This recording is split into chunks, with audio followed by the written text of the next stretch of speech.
This kid, when choosing items, accidentally caused all the artifacts to resonate, shocking everyone present. Keep in mind, even the clan's top genius has only awakened one type of talent, yet this kid awakened 4 types. He's truly a legendary prodigy in the clan. Even his father was at a loss, saying he might have to train him in all 4 talents. In his past life, he was Arick, the Empire's finest swordsman. At just 18, his magic had broken through 4 core nodes, making him the top candidate to rank up to a 6-star knight in the Empire. Unexpectedly, he faced the 6-star technique of the Antian Empire, known as the Black Wave of Tho-Mi. Against that overwhelming power, he felt tiny and weak. Too bad, if you surrender, you might still have a chance to surpass me, the technique said. But that's impossible. Once you start fighting, you're determined to fall in this battle. Then, the technique suddenly launched a fierce attack, and a sword instantly pierced his chest. Since then, the so-called battle prodigy like him fell. The scene shifted as Arick opened his eyes again, a woman's gentle hand holding his. He looked around. In front of him were his parents happily chatting. This child is a gift from God, his father laughed heartily. Haha, the boy really is a gift from God. Hearing that, he was dazed, limbs flailing. Den, kiddo, what are they talking about? Seeing his discomfort, his father scooped him up with both hands, eyes twinkling teasingly.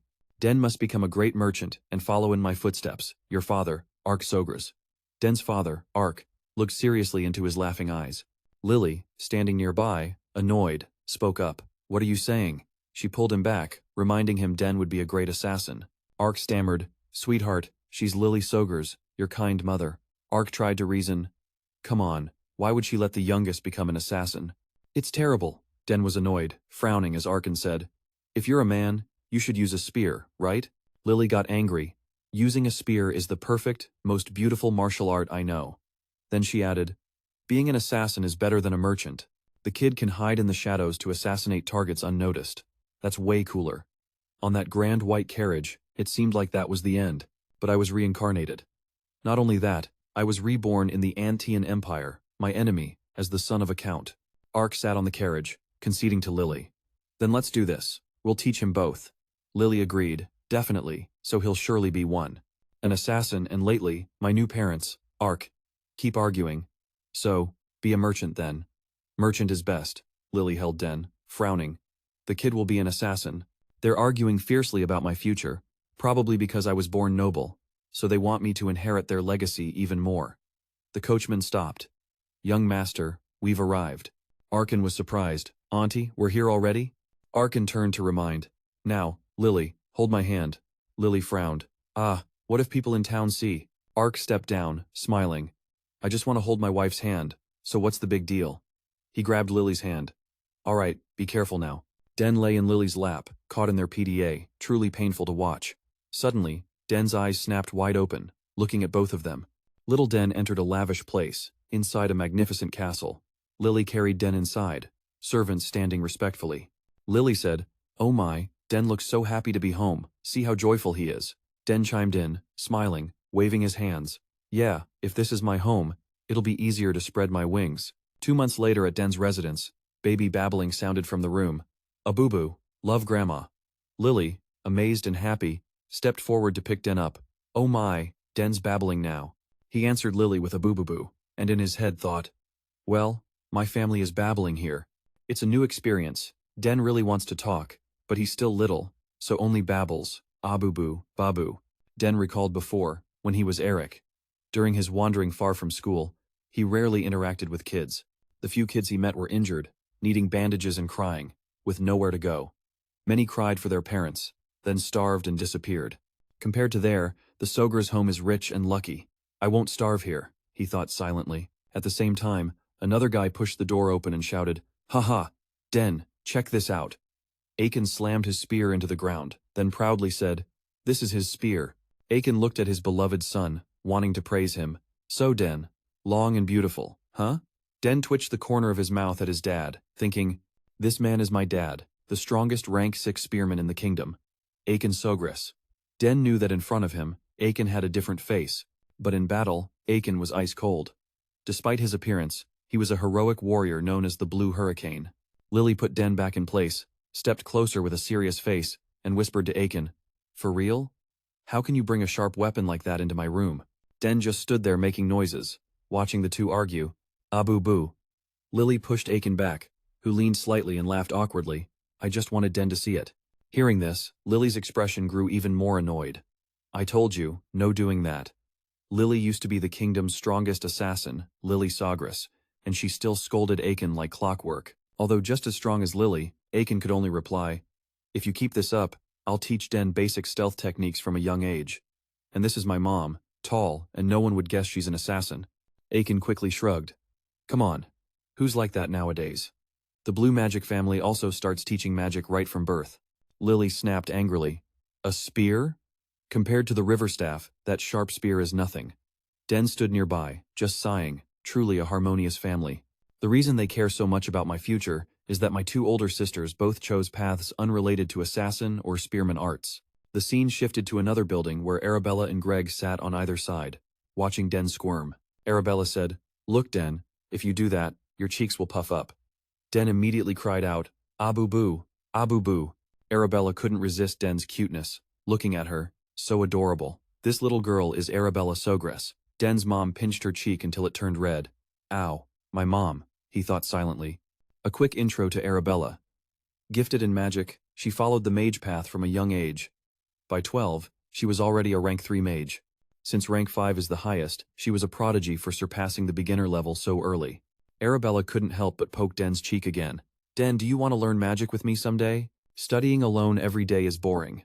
Den winced, thinking, stop poking me. Claire spoke from the side. Summoning's cool too. That's Claire Sagres. A bit about Claire, she's a skilled summoner. She learned summoning at 7 and can now control 2 summoned creatures at once. After speaking, Claire seemed to think about something but stayed silent. Den smelled food, eyes lit up, mouth watering, saying Abu Abu boo. I thought at first she didn't like me, but it felt more like jealousy over having a sibling. Claire couldn't resist and gently touched Den's nose.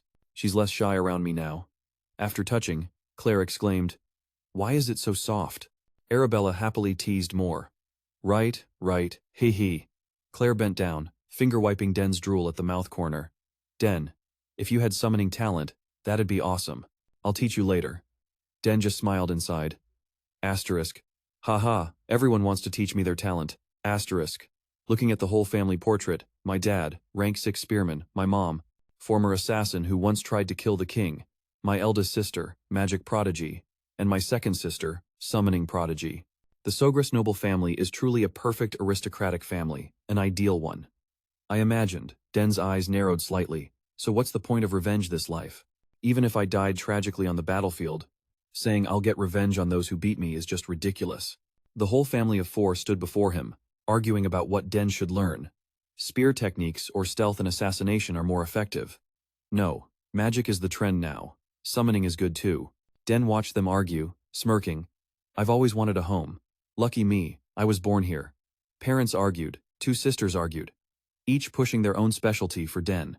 Den's head hurt, eyes shut tight, wanting to cover his ears but couldn't because of the little one. What a harmonious family, huh? The Sagres family has a special ritual when kids turn 1 year old. Many objects are laid out on a table in front of them, and everyone guesses the child's future based on what they pick. The scene shifts to Den's birthday party, with a big crowd showing up. Today's young master Den's first birthday, right? The young master is already 1 year old, time flies. 2 noble bros are chatting there. The young misses have become summoners and mages, haven't they? I wonder what young Master Den will pick. On the other side, an old man says, We'll find out after the ceremony. Let's head inside. In the banquet hall, all the noble ladies and duchesses have gathered. The banquet hall is packed, with a table full of weapons set up above. Den is seated in front of the weapons. Everyone's watching Den, whispering, Oh, lately the young misses have been bringing their own items too. Oh wow, so cute. When did they grow up so fast? Lily lifts Den onto the shelf, but Den's face isn't too happy. Lily says, Den, just pick whatever you like. Den glances around, thinking, what do I do? Everyone's probably waiting for me to choose their item. A can folds his arms, smirking inside. The kid Den will definitely be drawn to Long Vi. Long Vi, a spear tip made from rare Ordeal Grand, becomes heavy and sharp when infused with mana, matching the aura of its mysterious master. This is the spear Dad used his whole life. Pick Dad's spear, Den. The kid's too handsome to be an assassin, but Den will probably still pick the dagger. Nihon, made from O-Atherine, contains all the elements in the world, and can hold and combine various poisons. Arabella, hands on hips, confident eyes, says, Den will definitely become a great mage someday. The kid will come with me to the academy. The space pouch, a mage-only or magic user accessory. Unlike Arabella, Clay looks worried, hoping the youngest will pick her pouch soon. If Den learns summoning, I'll take him flying on a dragon's back. The summoning seal, the summoner's mark. Summoners use this seal and get codes depending on their talent. They can summon their creatures with it. Clay thinks, asterisk, that's my dream, little bro. Asterisk. Den looks at the treasures and weapons on the table, sweating inside. Asterisk, I'm doomed. Why do I feel like I can hear all their thoughts? Asterisk. Den closes his eyes, sighs, looking at the 4 family heirlooms. Asterisk. Such a hassle, but no way around it. Asterisk. He helplessly props himself up. Which one should I take? The crowd below keeps their eyes glued to his moves. Den glances down. Asterisk. Right. I'll pick based on their expressions. Asterisk. The crowd whispers. Oh, the kid's choosing.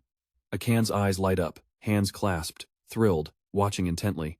That's right, Den. Pick what you want. If you can, go for something long and thick. Lily stands nearby, shaking her head. No, the shorter and sharper ones are better. Arabella points at her pouch. That pouch is my favorite. Remember I showed it to you?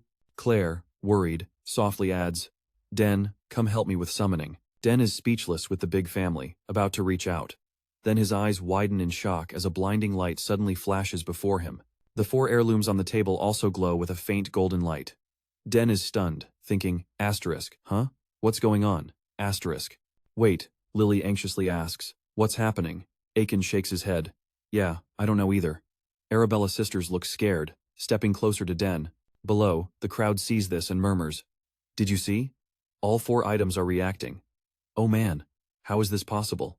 A man in white grumbles. Looks like the brat's a genius. Den pauses, confused, then laughs loudly. Haha, I've been killing it on the battlefield already. He opens his mouth, but this life is on a whole different level.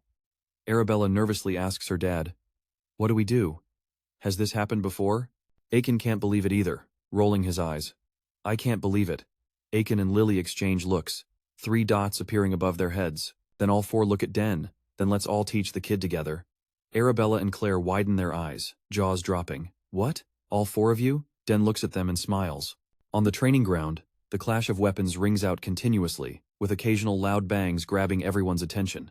Swoosh! A strike seems to tear the wind itself. Next, someone steps back several paces.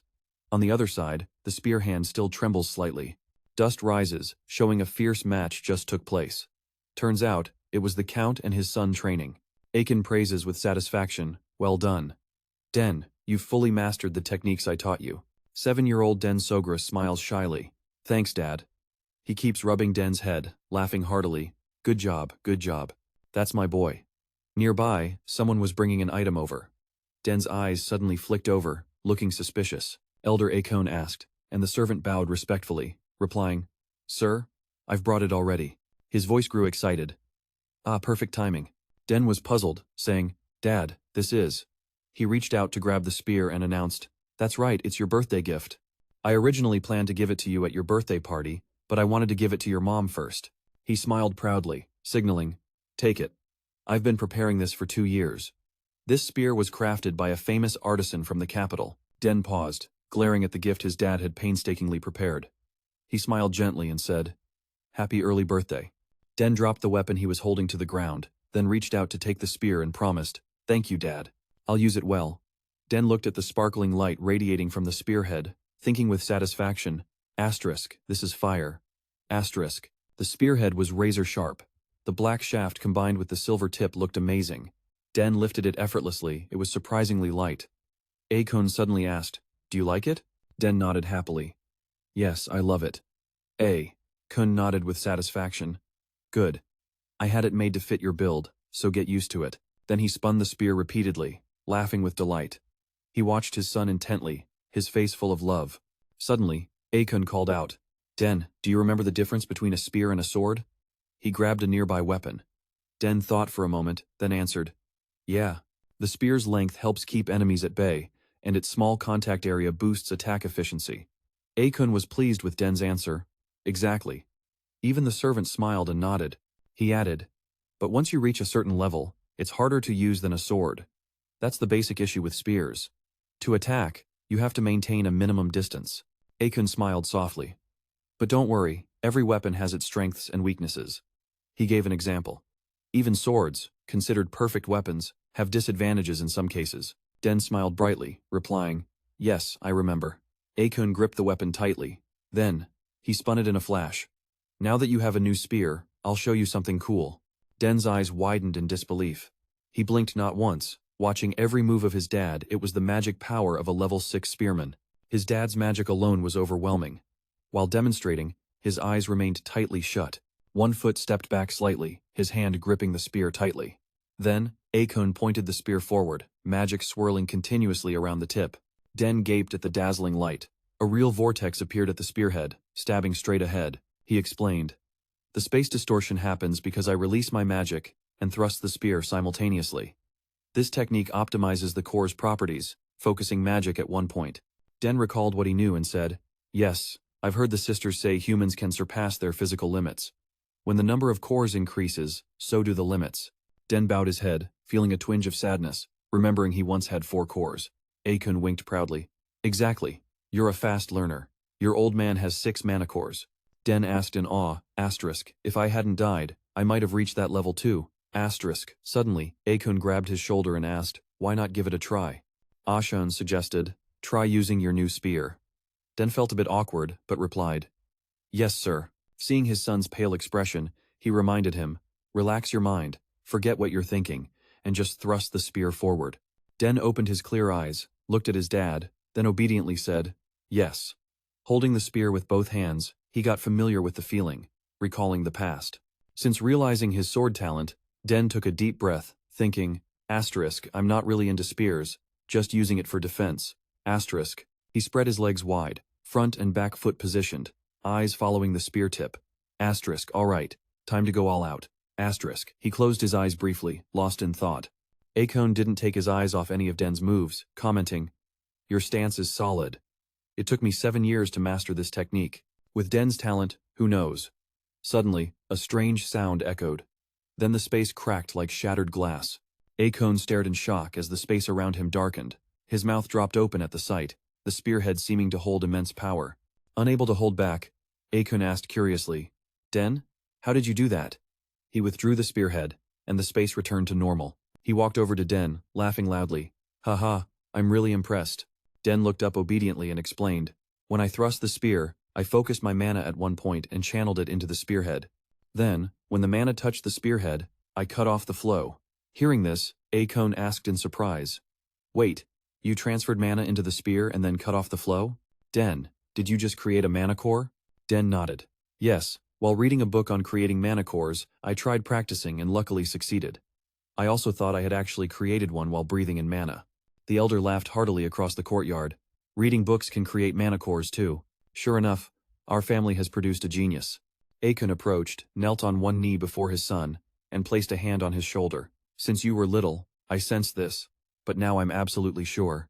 Den, one day, you'll become an exceptional warrior." Den smiled but thought to himself that his father would be even more surprised later. He smiled with satisfaction, wondering if his son would truly become a battle priest, assassin, spearmaster, or mage. Today is Den Sogra's 7th birthday, the youngest of the Sogra's clan. Everyone was invited, all dressed in stunning outfits. The cheerful music made the atmosphere even livelier. The dining table was filled with delicious dishes.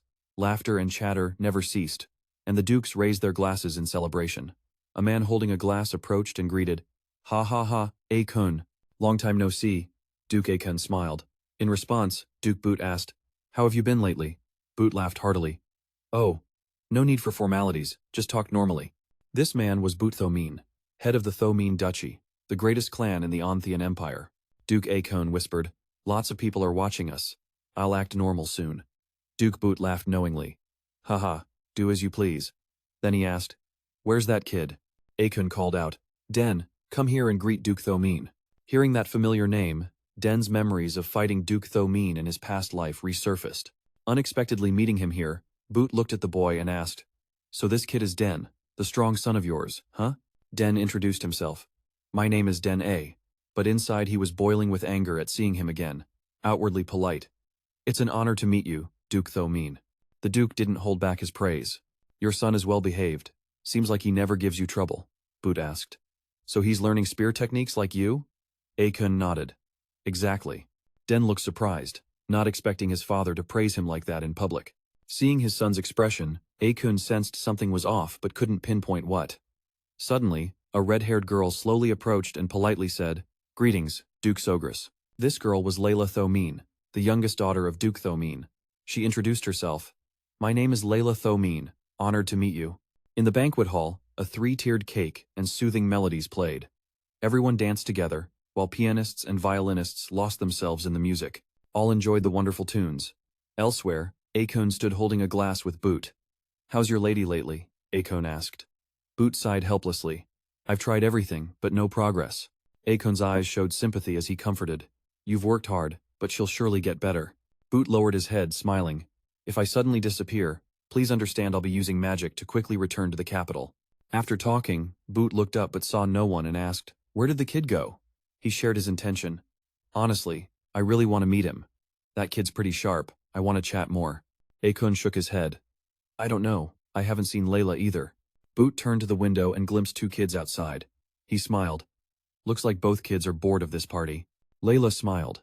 "Honestly, I don't like following my father everywhere, but now I'm glad I came with him." Under the moonlight, she looked at Den, thinking he was even more handsome. Den nodded. "Good. Our territory is a beautiful and peaceful place." Layla wasn't happy about people coming every day. Her eyes dimmed as she complained. "Seems like it. There's always something going on in Thomin. Nobles come to see my father daily. Sometimes even royalty shows up. I want freedom, not to be tied down by people like that. Every time, I have to greet them. I hate that I prefer simple clothes and sword fighting." When Den heard Layla say she wanted to duel with swords, he was shocked. "Oh, so she uses a sword." Seeing he didn't answer, Layla asked, "What about you?" Den thought for a moment and replied, "I like both. This place isn't as lively as the capital." Den continued, I look forward to spear training every day." Layla's eyes widened in surprised spear training. Then, as if remembering something, she said, "Oh, right. I forgot the Count Sogra's nickname is the Blue Hurricane. I've heard from my dad how skilled he is." "So you want to join the academy too?" Den shook his head. "No, I don't train spear for that reason." Layla asked suspiciously, "Why? Isn't training to get into the academy obvious? Getting accepted is the hard part." Den lowered his head, scratching it awkwardly. "Well, I want to train so that when I get in, I can do better." Layla paused, eyes wide in shock, surprised. "But what if you fail the test?" Den answered optimistically with determination. "Then I'll just try again, retry." He laughed calmly. "And if I still fail, face defeat, I'll just accept that path isn't meant for me, not my destiny." Layla looked at him skeptically. "I don't buy it." She asked, "Aren't you afraid of disappointing your family?" Den shook his head. "Not really." Hearing this, Layla's eyes showed admiration and envy. "My family sees failure as shameful." "Ah, never mind what I said." Den looked at Layla, sighed inwardly, realizing he worried about stuff like that. Then he said, "Why do you think that? You seem pretty skilled already." Hearing this, Layla perked up. "Really? So can you check out my swordsmanship?" Suddenly asked by Layla. Den was a bit confused. Your swordsmanship?" Layla nodded happily. "Yeah." Den nodded. "All right, but just a little." Her eyes lit up. Talking about swords always got her hyped. "Sick. Where's your training ground?" Den laughed, leading her. "Follow me. A quick visit won't hurt." Then they arrived at the training field. Layla swung her sword cutting through the air, moving fluidly. Ha ha. Watching her sword paths, Den was a bit shocked. So good. She attacked and defended smoothly, striking at the right moments.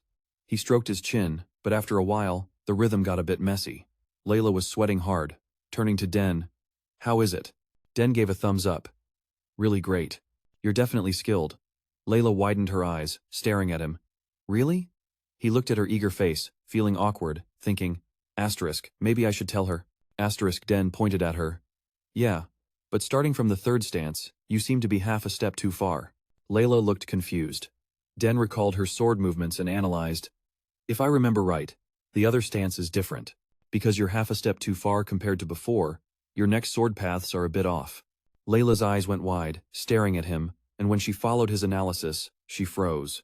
He felt a bit guilty. Am I too blunt? Sorry if I upset you, Den said. "It's been a long time since I've seen swordsmanship like this." Before he finished, Layla cut in. "Got it. Then she picked up her sword and started adjusting her speed based on Den's analysis, the missing piece I needed. While practicing intensely, she tripped and fell into Den, hugging him. She laughed off the awkwardness, but deep down, she wanted to say, "Thanks a lot, Den." Den felt a bit uncomfortable being hugged. "Hey, what are you doing?" Layla ignored him, rubbing her cheek against his. "You really have sharp eyes, spotting my mistake all this time." "Thanks, I'll remember that." Den pushed her away. "You're suffocating me. Can you hold the sword again?"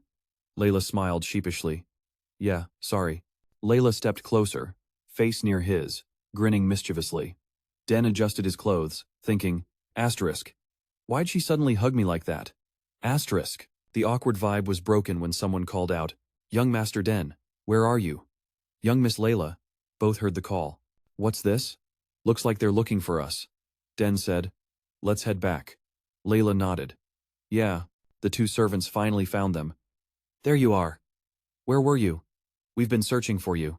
Den was pulled close. That evening, Lily brought her gift to Den. "Happy 7th birthday, kiddo.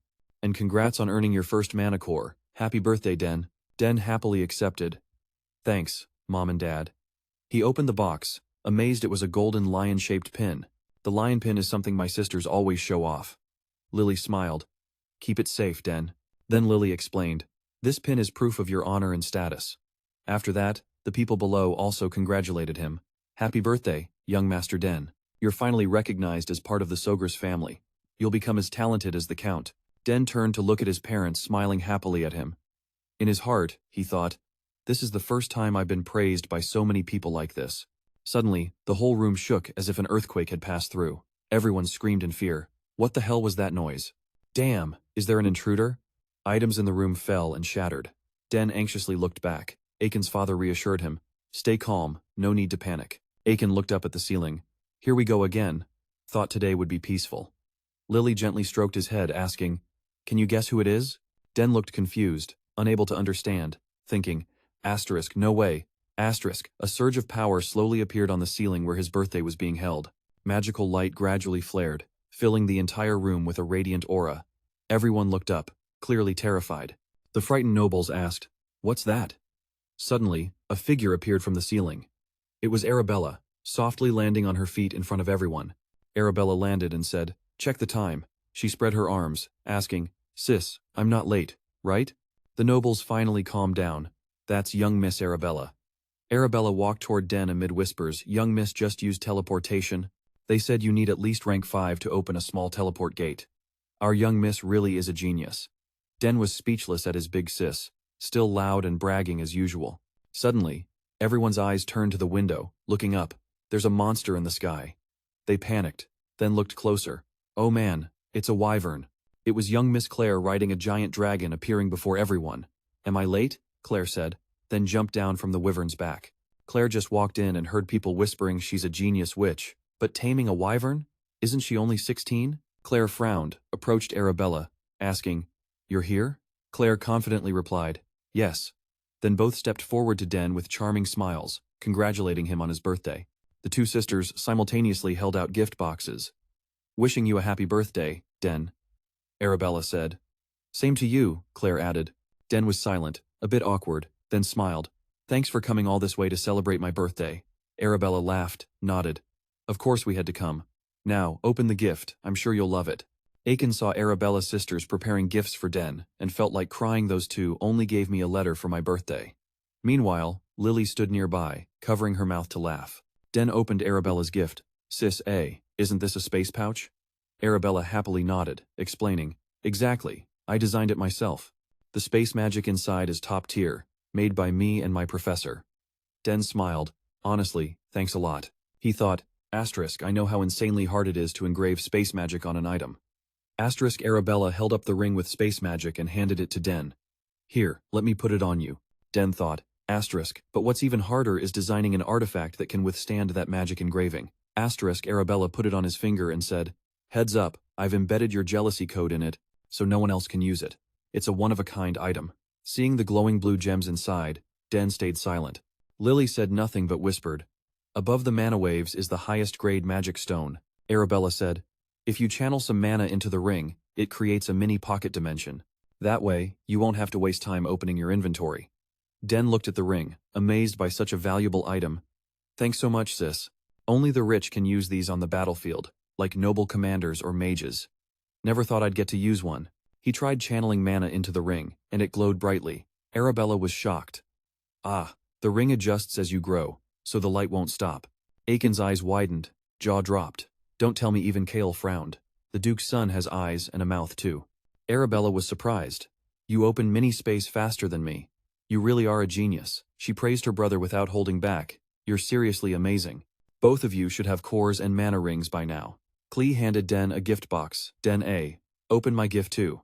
Den took it and started opening it. Thanks. Inside is a yellow egg with red spots. Den eyed it suspiciously, holding it up to inspect. Huh, why does this egg look like this? Kel saw Den thinking it was just a normal egg and got worried. It's not just any egg, so you gotta be careful. Den still didn't know what it did. Huh, then what is it? The whole family was full of question marks. Ki leaned close to Den's hand, whispering, It's a regressor. I once tried summoning Decaron, and this showed up one time. I don't know which beast will hatch, but everyone in the world knows what it is. Den remained doubtful, staring hard at the egg. In his mind, right, I've heard about this. A regressor is different from a summoned beast. Though they share some traits, a regressor can exist permanently in this world once summoned, unlike summoned beasts. Clay patted Den's shoulder, whispering, No one really knows much about it. Den, it's just you, so keep it secret until it hatches. He smiled and nodded. Got it, definitely. Arabella got frustrated, hearing them whisper and not letting her in. Why are you two whispering forever? Ki coldly ignored her and kept whispering to Den. Even she didn't know when it'd hatch. Ki continued. So remember to channel mana into it every day, once in the morning and once at night, so it can accept you as its master.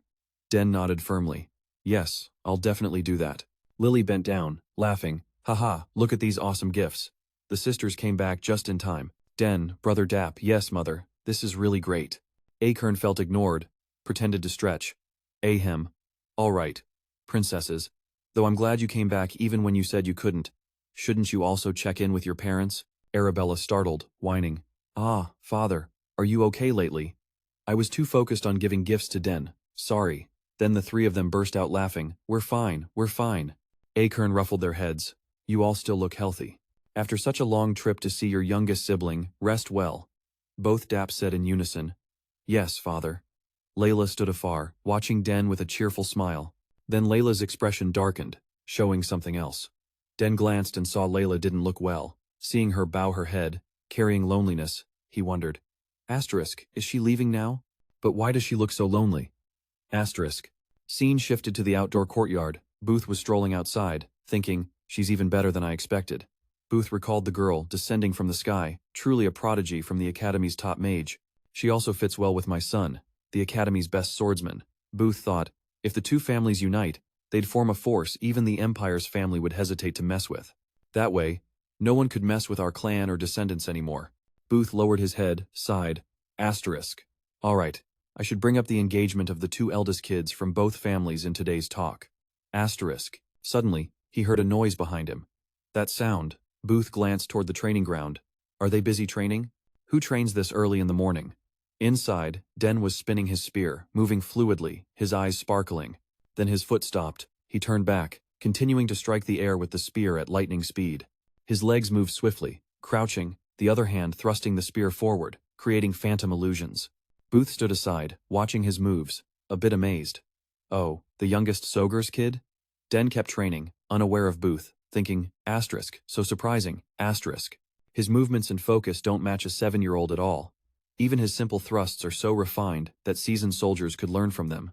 Den suddenly stopped, panting. Booth was impressed. Unbelievable. Then Den resumed training. Booth had heard rumors about his insane talents since he was just 1 year old. I thought those were just rumors, but turns out it's real. His legs moved nimbly back and forth, just hearing his breath. Booth noticed, wait, that stance and footwork look like a swordsman's too. Don't tell me he's learned sword techniques at such a young age? Suddenly sensing someone, Den stopped, rested the spear on his shoulder, spun around and said, I don't know who you are, but better sell it than hide in there. Booth hid to the side, didn't expect to be spotted. Damn, caught. He glanced back and saw it was Booth coming out. Booth walked while thinking, and more importantly, that movement felt incredibly familiar. I'm sure I've seen it somewhere before. Booth spoke up, Sorry about that, kid. Den, Booth said. I wasn't trying to spy on you. Den turned around and ran over. It's you, Duke Booth. Staring at Den, assessing him, Booth looked into his eyes and could tell right away this kid wasn't ordinary. Den spoke up. Sir, Den Sogras, youngest son of the Sogras family, respectfully greets Duke Booth of Tho Mien. Booth awkwardly replied, I got so caught up watching the new recruits training this morning that I forgot about you. Please forgive me. Den nodded and straightforwardly said, I forgive you. The writer expected a different reply, so he was a bit stunned, thinking, Ho ho, this kid's got guts. His gaze drifted to the hand gripping the spear and the kid's slender frame, then he noticed, how is it possible that this body isn't shaking at all after such intense training? When I was his age, I didn't even have a mana core. Thinking that, Booth praised, your thrust was outstanding. You must have inherited Aiken's talent. The spear you're holding knowing what he meant. Den nodded and replied, yes. Someone told me my father carefully prepared this spear for me. He bowed slightly and smiled. I'm really grateful you noticed it. Booth smiled back at Den, saying nothing that was the best answer. His own son had skills and manners but never reached this level. Yet in his mind, he pictured something else. Maybe he should consider arranging a marriage with this side. Suddenly, he changed the subject. Actually, my Layla is also training in swordsmanship. Booth looked at him and continued. You two are the same age, so you might become good companions as apprentices. Den smiled brightly. Yes, whoever I like, I'm certain I'll get along with them. Hearing that, Booth chuckled. Ho ho. I like your straightforward personality, young man. Anyway, it seems I've bothered you enough during your training. Then Booth shifted his steps. Well then, as if recalling something, he stopped and asked, oh, by the way, I'm curious, have you ever trained in swordsmanship before? His body froze, and unease crept in. Asterisk, oh no, my habit must have slipped out without me realizing. Asterisk, surprised that it was so obvious, he tried to stay calm and answered, no sir, I've only read a few basic swordsmanship textbooks, but I've never actually trained. Booth nodded. I see. He closed his eyes tightly, pondering. Strange. I swear I sensed a pure battle spirit in him before. But looking at Den's appearance, Booth laughed at himself. Haha, what am I thinking? No way, that's just a kid. After finishing his thoughts, he said goodbye. Oh man, I meant to take a short walk but ended up staying way too long. Well then, it's time to say goodbye. See you later, kid. Den bowed obediently. Yes sir, safe travels. Booth prepared to leave but didn't forget to strike a pose. All right, if you ever visit the capital, be sure to look me up. I owe the hospitality I received here at the Duke's castle, and I especially like you. He sincerely replied, definitely. Watching him turn and leave, Den smiled softly. Asterisk, interesting. I wonder if he remembers me. Asterisk. Gazing at the majestic figure fading away, he thought. Asterisk. Beating the guy who once defeated me that alone fires me up. If I prepare slowly and steadily, I'm sure I can do it. Asterisk. Determination showed on his young face. Booth Tho Mien. Asterisk. This time, I'll definitely beat him. Asterisk. Then Den resumed training, and after a while, a voice called out, Young master, it's time to head back. He turned and asked, Huh, you've been waiting for me this whole time? The guy nodded. It's my duty to quietly fulfill all your requests. Looking at the cloth placed before him, Den said, Ah, thanks. Thinking to himself, asterisk, maybe Ho should learn assassination skills. Asterisk, meaning stealthily. Asterisk, he's got talent. Asterisk. Wiping sweat from his face, he asked, So, how's it going? Everyone's pretty busy, right? Ho replied, Yeah.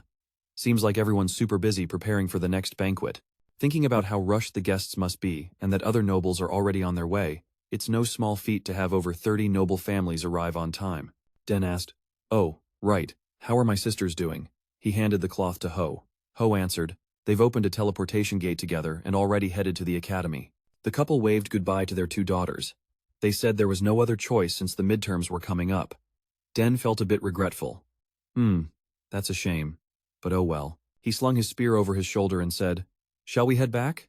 The subordinate followed behind, replying, Yes, young master. Thinking back on the rewards he'd received before, Den decided he should take some time to examine the treasures his sisters gave him earlier. Thinking about his parents watching his every move, greeting strangers for the first time, fancy parties with glamorous outfits, and socializing. Even the meals packed with nutritious dishes and awkward conversations with new people, all like a vivid painting with endless scenes. Den exhaled, living the noble life is seriously exhausting. His schedule was even tighter than usual because it was his birthday. He watched colorful butterflies fluttering around the garden, at least finding some peace while resting here. This garden is so refined, the gardener really knows how to tend every blade of grass.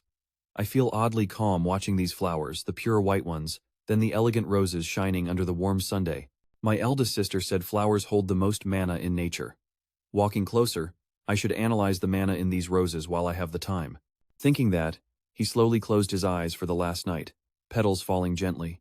In his mind, he practiced as much as possible, but neither magic nor mana regeneration showed much progress. Still unsure which to focus on. Opening his eyes with a hint of worry, too much talent can be deceiving. Suddenly, the knight screamed mana from the flowers, a small flower holding such a massive, fierce mana flow. A bold thought crossed his mind. If someone could sense natural mana and turn it into their own, it would settle inside their body and become a magic layer. He lowered his hand, mana flowing continuously into his palms. This body's mana pull was insane. Den stood up, grinning. I can see what others only sense with their sixth sense. Haha. He stared at the mana swirling around his hands. Here it is. Before, he could only vaguely sense mana, but now it was getting clearer. Den clenched his fists, holding them tight in the air, transparent petals signaling something. Surprise flashed in his eyes. What just happened? Nearby, two boys were walking and chatting. I'm bored. Dad's already busy talking to other nobles since we arrived. He just left us here. Let's show ourselves, then head back to our rooms like last time. The other hesitated. Are we even allowed to do that? Bro, D. Gron stepped onto the rosebush as he spoke, like it's our birthday or something. Who cares? You think the young master of the Sogress clan gives a damn? His heavy foot crushed flowers, petals falling everywhere. Both were a bit annoyed. Damn flowers. I think we're lost again. Why build such a huge garden anyway? Den stood there lost in thought, ignoring the two brothers. Denna shouted, Bro, there's someone over there. D. Gron looked over. Is that kid lost too? The guy called out. Hey, you there. With that outfit. You're a servant, right? Den frowned, turning to the arrogant voice. D. Gron signaled like it was obvious. Lead us to the exit. Seeing them trampling flowers, Den ran over. Get out of there now. Don't you see what you're stepping on? The guy got angry at Den's attitude, yelling back. What? Since when do you get to yell at us just for stepping on some grass? He confronted them. Why walk on the flowers instead of the path? You're destroying the whole garden. D. Gron sneered. Ha, little brat with a big mouth. The guy arrogantly said, Do you even know who I am? Den coldly replied, Yeah, you're the garden-destroying trash. D. Gron raised his hand to strike. What? Destroying trash? Who do you think you're talking to, servant? The guy grabbed Den's collar, shouting, I'm the son of Count Tyran, a VIP guest of this castle. Surprise flickered in Den's eyes. Count Tyran. He remembered meeting him before, a noble captured after Den defeated him on the battlefield. That guy was an incredibly annoying noble, definitely a chip off the old block. D. Gron spread his arms to intimidate. Even in the southern countryside, you gotta know the Tyran family, they're famous in the capital. My family can make someone like you disappear without a trace, so watch your mouth. With that tough attitude, Den looked at the guy, thinking talking to him was pointless. His arm raised, fist clenched like he was ready to strike any time. Are you crazy? A lowly servant like you dares to look at me like that? The roar of the wind echoed, and no one could grasp what was happening. Gron's eyes widened in shock. He headbutted the opponent, his head smashing hard against the guy's nose. Dana saw this and worry flashed across his face as he shouted, Bro. He rushed over, bending down to check on his brother, anxiously asking, Bro, are you okay? Gron touched his nose, seeing blood on his hand, his anger flaring. This crazy bastard, what the hell? My nose is bleeding. The guy's bloodied hand trembled. I'll kill that bastard. Dana scoffed at the ridiculousness, smirking with a challenging tone. You want to kill me? Bring it on if you can. Gron's fury only grew at the guy's attitude. You lost your mind? Fine. Let's settle this. Dana stood aside, nervously warning. Bro, take care of your nose first. Meanwhile, the guy threatened them to stay put. Gron just glanced at him with disdain. Just one step back, and he easily dodged one of Gron's strikes. The guy clenched his fists and quickly ducked. Gron clicked his tongue. Damn, this kid's sly. Watching the opponent keep attacking without any real power, he eyed the guy's footwork suspiciously, definitely not a weapon user.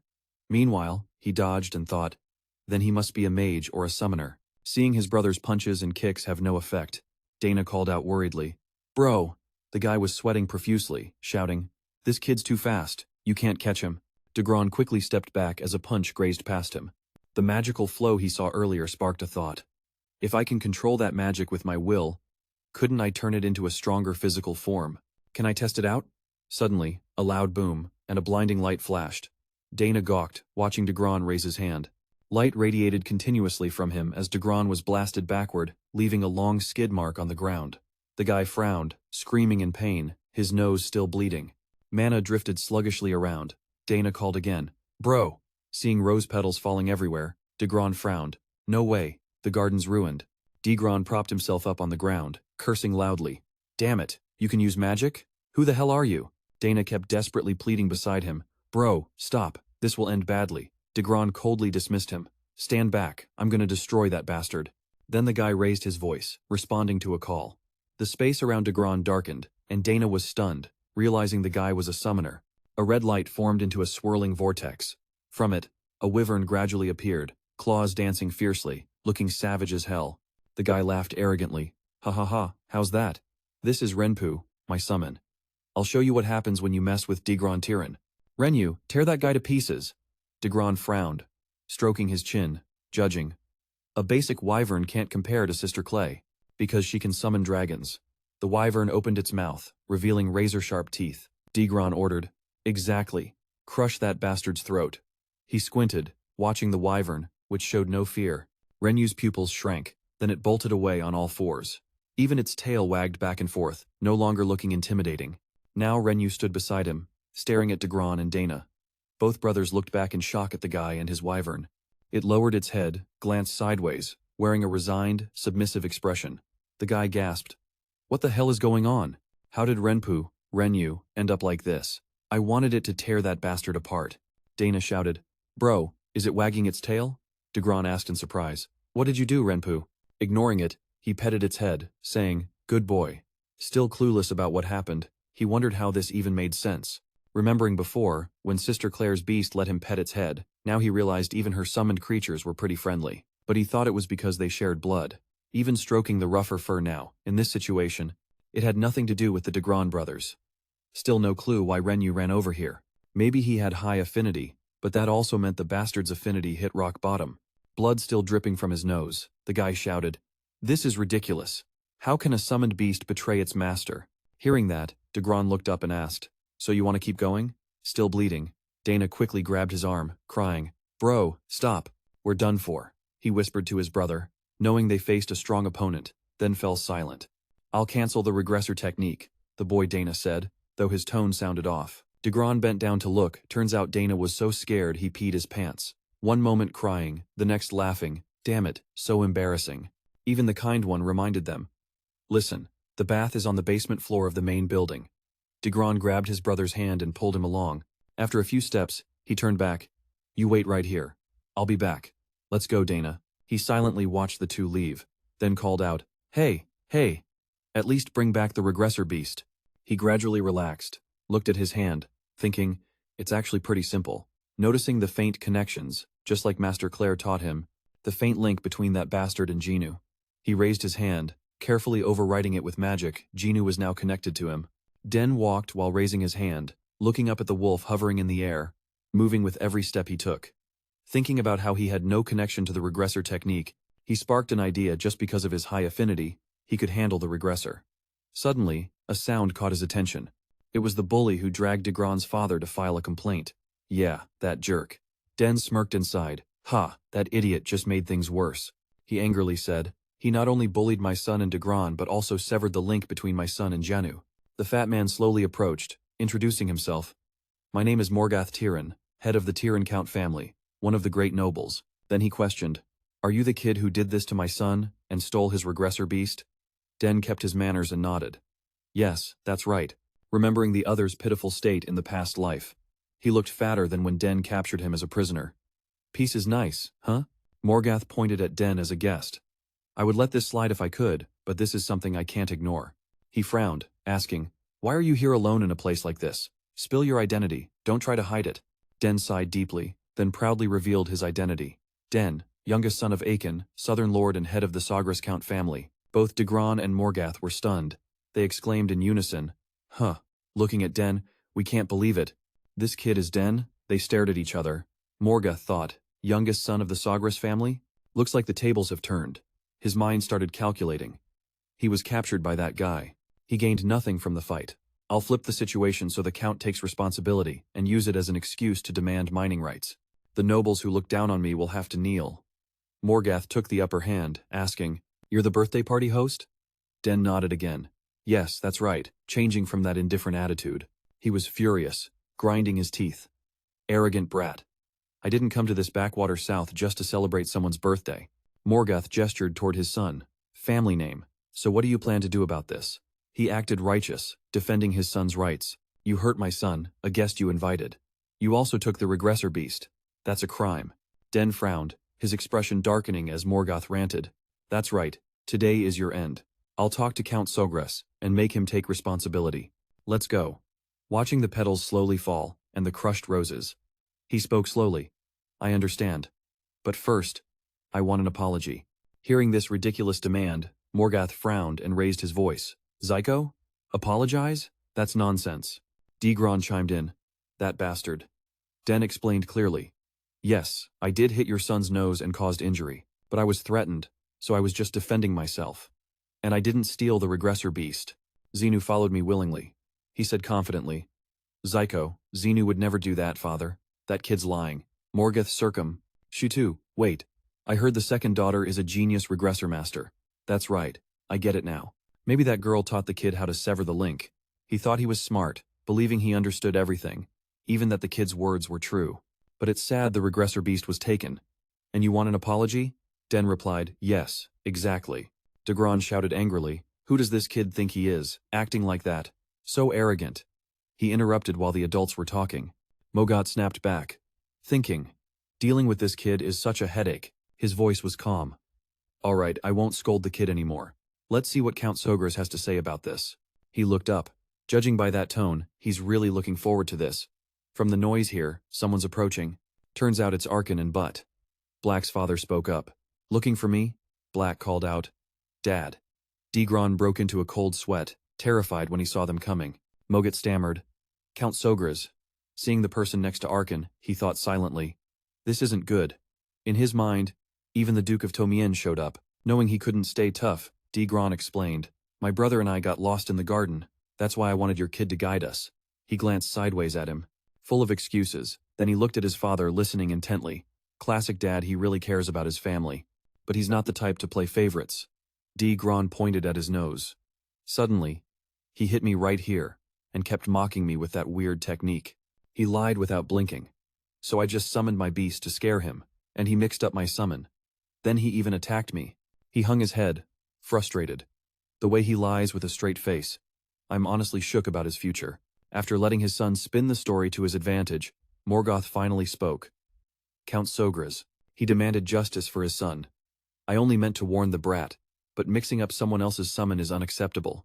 I can't just let this slide. Arkin stayed calm. We can't just hear one side of the story. He's right, fair and square. I want to hear Black's side, then judge the whole situation before deciding, right? To ensure transparency, he pointed to, but if you're worried about my decision, but nodded. If you need me, then decide as you see fit. Morgoth was speechless, silent, but inside, he cursed. Damn it. The Duke's interference only complicates things. I've got a bad feeling about this. Arkin called out, Black, explain yourself. Black pursed his lips, silent, thinking. Asterisk. Well, just explaining what happened should be enough. Asterisk. He showed everyone footprints and some roses on the ground, though it didn't fully match what really happened. Some of Tyrion's kids' claims were true. Then Black raised his voice. But the rose garden we worked so hard on? He just stomped all over it, he added. The one who got angry and grabbed someone's collar was him, scared his actions were exposed. Black's sweat dropped, stammering lies. Since when did? His father was speechless. Mouth agape. Arkin urged, keep going, Black. Black frowned slightly, recounting. Also, I heard the wind's voice. When he summoned Genyu, he ordered it to kill the kid. Hearing this, but thought no 7-year-old could say something like that. Black firmly denied his son ever stealing his summon. Suddenly, Morgoth raised his voice, babbling. He acted skeptical. No way a non-summoner could tame a summoned beast, right? The kid must have used some secret skill. He argued. No. He has a natural affinity for summon beasts. A summon beast not bonded to its owner would accept someone like him as master. Morgoth smirked. Funny. Arkin seriously asked, Is that really possible?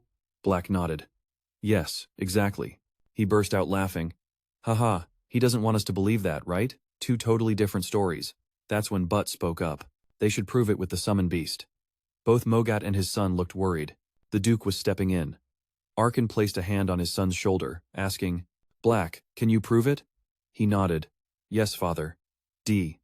Gron silently watched his father. He also glanced at his son. He pressed his lips tight, sweat pouring like a waterfall. Anxious inside. Asterisk, what should I do? I can't summon. Jen knew. Asterisk. Seeing his son silent, Mogat urged, D. Gron, what's wrong? Summon now. He hesitated. Father, this. Knowing he couldn't hide it, D. Gron said, I can't. He angrily asked back, why suddenly can't you summon something you've done multiple times a day? Black pressed his lips, smiling. I severed the bond. Why can't you handle the regeneration you've done several times a day all of a sudden? Den pursed his lips, smirking. I've severed the link. Of course, he couldn't handle that regeneration. He spoke up. Dad, I'll take this regeneration. To pull that off, it seems like you need the mark he has. Hearing this, he asked in shock. What did you say? My mark? No way. You want my mark? What nonsense is that? Even using the most toxic mark from another regressor won't work. Akron cut in, based on what you said. Even if the kid uses your mark, it won't work. Well, trying won't hurt, right? Won't it prove your point? D. Gron lowered his head, silent. Damn it, because he's not wrong. I can't argue against that. Mogat, though worried, still held on to some hope. Tell your son to show them your mark for a bit, D. Gron said. Tears started soaking his face. But wait. Mogat stayed silent, then suddenly shouted, Hurry up! Then his mark was brought over. He grabbed it, clutching it tightly. Because a regressor's mark with the deadliest code can't be used by any other regressor. But Genu, whom D. Gron regressed, was already enveloped in his magic. The regressor's mark is just a tool. Genu has bonded with him. Den closed his eyes, silent. Magic swirled around his body. Finally, Genu appeared. It bowed for him to pet. As expected, Genu answered his call. Then it stuck out its tongue, licking his cheek, to show affection. Both Arkin and Booth were stunned seeing this. D. Gron gasped. Dad, how is my Genu doing this? Mogat's tone was also unbelieving. Impossible. Booth slowly asked. Amazing. You said the kid never learned regressor arts. Arkin replied. That's right. I'm not sure what led to this. D. Genu chimed in. Sorry for regressing you just because of this, and thanks for showing up.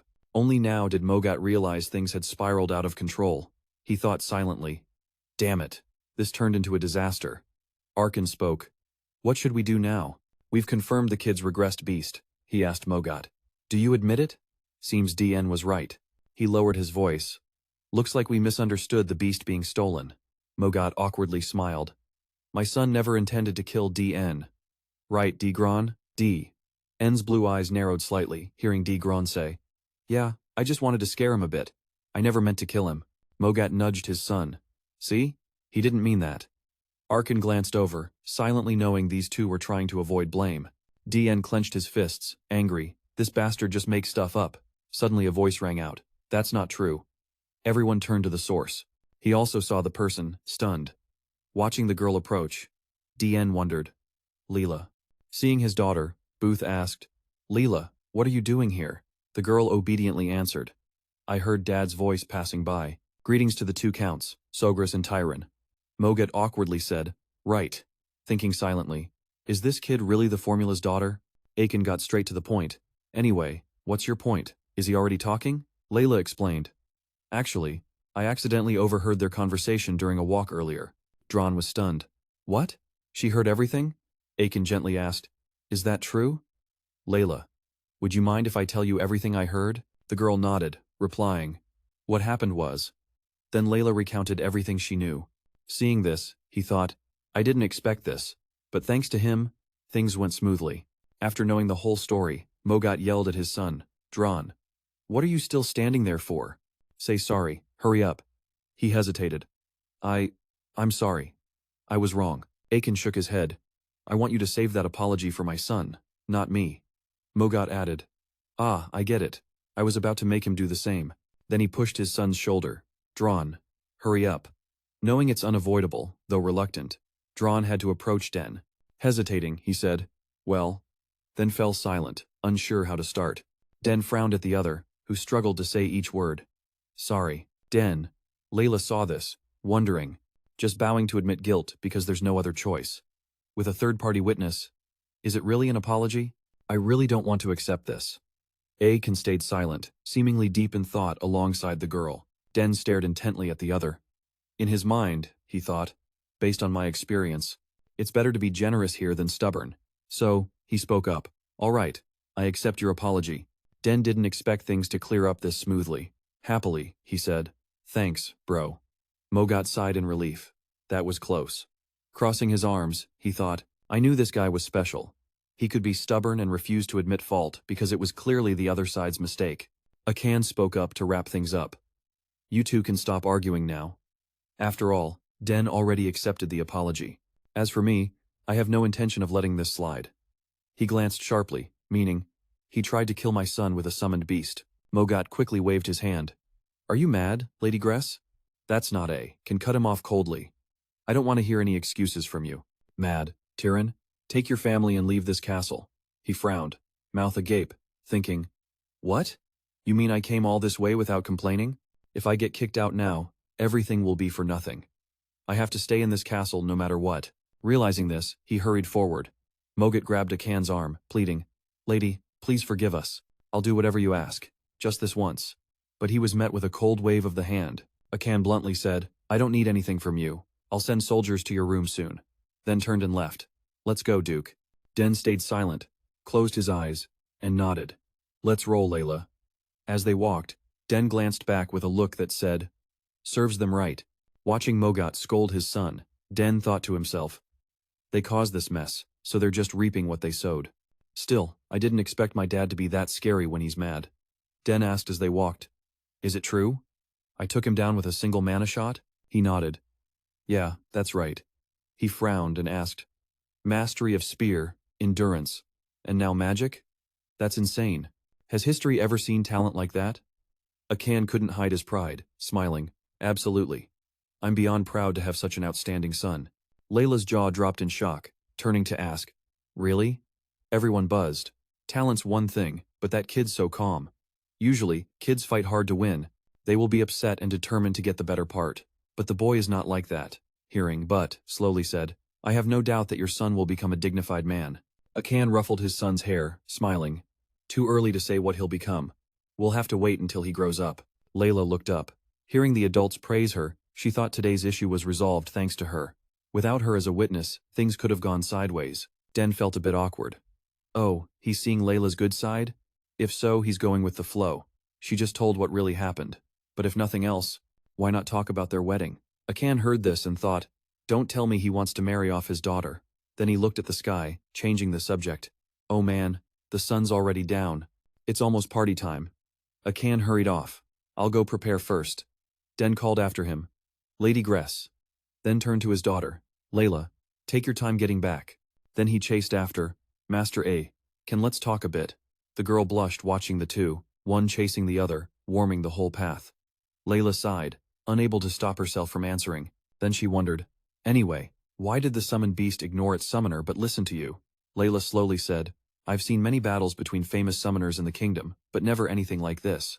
Den replied, I'm not sure either, it just happened. The girl pouted. Still sulking? You're hiding something, right? That's not fair, I helped you. He glanced, confused. What's unfair? I helped you too. Didn't I help you with swordsmanship? Den rubbed his chin, recalling that moment. Layla blushed, remembering how happy she was hugging Den. Now that she thought about it, yeah, he nodded. Well, she did help you this time, so let's call it even. And from now on we can help each other out. Let's continue. Layla quickly seized the moment, her face full of excitement, and replied, That's actually a great idea. I want to use it right away. Den thought to himself, she's way too impatient. I wonder what she wants to ask, he curiously asked. So, you want to ask what? Thinking about the glowing spots everyone keeps talking about, the girl made a request. Teach me how to use mana. Den was surprised and asked back, What? Why do you want to learn that? Layla said enthusiastically, Of course, because I want to get better. I want to have at least 2 mana cores before entering the academy. Den felt confused. She's still young, why the rush? She sincerely shared the reason she wanted to become excellent and make her mother happy. You see, my mom loves me a lot. She'd be really happy if I got good fast. He realized, right, He'd heard adults talk about this. Countess Thomian was seriously ill. Den pursed his lips, stayed silent for a moment, then said, "All right, if that's the case, I can't refuse you." Layla happily exclaimed, "Really? Really? Then let's start tomorrow. I'll be here until you want. Or do you want to start tonight?" He didn't feel bothered at all, and replied, "Okay, why?" Den frowned slightly, thinking carefully. In the darkness, his voice faded into the night. "What I want." Scene shifts to the banquet hall, everyone enjoying themselves. Suddenly someone spoke mysteriously. I heard Count Tyrann was kicked out of the castle." Another asked curiously, "What did he do to get that?" Both sides fell silent. "I heard it was because Tyrann's eldest son caused some trouble." The other acted like he knew everything. "Yeah. I heard he messed with young Master Den and got taught a lesson." "Seriously? They came all the way here and caused trouble? So embarrassing." The same voice echoed again. "Also, have you heard the rumor that young Master Den is a summoner?" Everyone was shocked. "Oh, so the Sogras family is becoming a legendary summoner clan? Not only that, it seems he also knows how to use magic." Someone exclaimed, "Oh man, is that for real?" A man in fancy clothes spoke up, "So you're young Master Den, the one from the rumors." "I'm Namthuk Opan. Do you know anything about the Opan Eastern Territory?" Den bowed his head, replied, "I know a bit. I heard it's famous for grilled salmon and sapphire stones." "So you are the rumored young Master Den." "I am Namthuk Alpan. Do you know anything about the Eastern Alpan Territory?" Den bowed his head and replied, "I know a little. I heard that place is famous for..." A small foot wearing blue doll shoes slowly stepped forward. Den was shocked. "What? So sudden?" A blue-haired girl, dressed in blue, introduced herself. "Hello Den, I'm Sylvia, nice to meet you." Den awkwardly replied, "Ah, yes, I'm Den." Suddenly, Sylvia moved a bit closer. She covered her mouth, looking mysterious, and asked, "You're the future heir of the Sogras family, right?" He hesitated, saying, "What?" "That, I don't know either." Sylvia grabbed Den's hands. "Don't play dumb. I heard you're talented in many fields. Please take care of me. After all, in the future, we might become family." He was speechless but kept polite, replying, "Yes, please take care of me." In his heart, he sighed. Kids these days are so straightforward. Seeing the two holding hands closely, Layla widened her eyes and said, "Den, you're here." Den called out suspiciously, "Layla, what about Sylvia?" Sylvia frowned in surprise. "Young Miss Layla." They let go of each other's hands. Layla frowned and asked, "Who is she?" Den didn't know how to explain. She's Sylvia." Sylvia introduced herself again. "Pleased to meet you, Your Grace. I'm the eldest daughter of Count Open, Sylvia Open." Layla frowned. "Oh, really? Nice to meet you." Seeing the two girls smiling, but the atmosphere was super awkward, Den felt a headache. Yeah, that familiar vibe. Remembering before, Arabella and Claire had moments like this too. He could only conclude, girls are scary. "So, yeah, she's Sylvia." Sylvia introduced herself again. "Allow me to present the young miss. I'm the eldest daughter of Baron Open, Sylvia Open." Layla frowned. "Oh, really? Nice to meet you." Seeing the two girls smile but the atmosphere was super awkward, Den rubbed his head. Yeah, that familiar vibe. Reminds me of when Arabella and Claire had moments like this. I can only conclude, girls are scary. Suddenly, Layla grabbed Den's hand, apologizing. "Mind if I borrow you for a sec?" She looked at him, pressing, "We have a date, right?" Den blushed but then got it, replying, "Yeah, you're right. Sorry, Sylvia, we'll talk later." Sylvia could only force a smile. "Yeah, that's a bit rude." The two quickly left, Layla grumbling as she walked. "Yeah, she means he's some kind of villain, huh?" Her expression darkened. "The beloved daughter of the Duke. You hold power over thousands, second only to the Emperor. How dare she steal him away?" Layla glanced back at Sylvia, still standing alone, annoyed inside, thinking, compared to the young miss from Namthuk in the east, these two don't really get along. In the dark, Layla's voice rang out, "How do you two know each other? Is she the one betrothed to you?" Den denied. "Betrothed? No way, we're just talking." The girl smiled, asking again, "Really?" He glanced sideways, a bit annoyed. Of course it's real. Then Den saw Layla's joyful smile, thinking, her expression suddenly brightened. He led Layla to a spot, acting mysterious, saying, "Look, we've arrived. This is the secret place only I know." The girl gasped. "Who'd have thought a place like this even exists?" Den nodded proudly. "Exactly, no one can bother us here." Then he slowly stepped forward. Layla eagerly followed. Seeing the ancient scenery, she cheered, "This is awesome. I didn't know a place like this existed." Layla looked up and muttered, "No one will know what we do here." Den agreed. "Right, this is the perfect spot to train. Have you ever felt mana before?" The girl hesitated. "A little. Not enough to form a mana core, but I've tried absorbing mana by breathing it in." He frowned slightly. So you haven't hit the breakthrough stage yet?" Surprised inside. Asterisk, I thought the formula house would teach her. Asterisk. Den took a deep breath and said, "Start simple. First, you need to feel the mana you absorb inside your body." Layla asked, "Feel it inside my body?" He nodded. "Exactly. To release mana from your body, you have to learn to control the mana inside first. The key is to imagine." She repeated the word, imagine. Den raised his index finger, drawing a circle, guiding. "Close your eyes and imagine the mana swirling inside you." He chuckled, adding humor. "Think of mana swirling inside like blood circulating through your veins." Layla seemed confused but clenched her fists. "All right, I'll do as you say, no cap." Seeing her expression, Den thought, asterisk. I can tell she doesn't get it. Asterisk, he said. "Separating it like this is the foundation for you to use mana. Taking a wide stance and steadying your center is a basic move." Layla relaxed her whole body. "I know you got this." Then she closed her eyes tight, furrowing her brows, her face still tense. Den watched every tiny change closely. Suddenly, Layla said, "Den, this isn't working." He tried to comfort her. "It's basic, but it's your first try." Aiken was hiding behind a tree, watching the two kids. He chuckled softly. "Oh wow. Even at a young age, my boy's already teaching others." Watching the two trying, one teaching, one learning. Aiken was satisfied. He's grown up. Suddenly, a pen clicked behind them. "What are you doing here?" He jumped, whispering, "Oh holy crap." The pen glanced around, confused, folding arms, chuckling lightly. "Haha, not that surprising. A couple secretly dating late at night." Aiken was awkward. "What do you mean, a couple? How did you get here?" The pen bowed. "Oops, did I trespass?" No matter what, he was sneaky AF. His wife's the Empire's legendary assassin, yet he learned nothing. Aiken embarrassed. "I tried my best." The pen teased. "If the mansion's master sneaks around spying on others, they'll talk smack about you." Old buddy Aiken was speechless. "I was just following my son." The pen laughed. "Huh? You too?" "I'm following my daughter." Aiken lost for words. "I can't say this, but you're a hopeless dad." Suddenly, surprised voices came from the other side. "You just found out?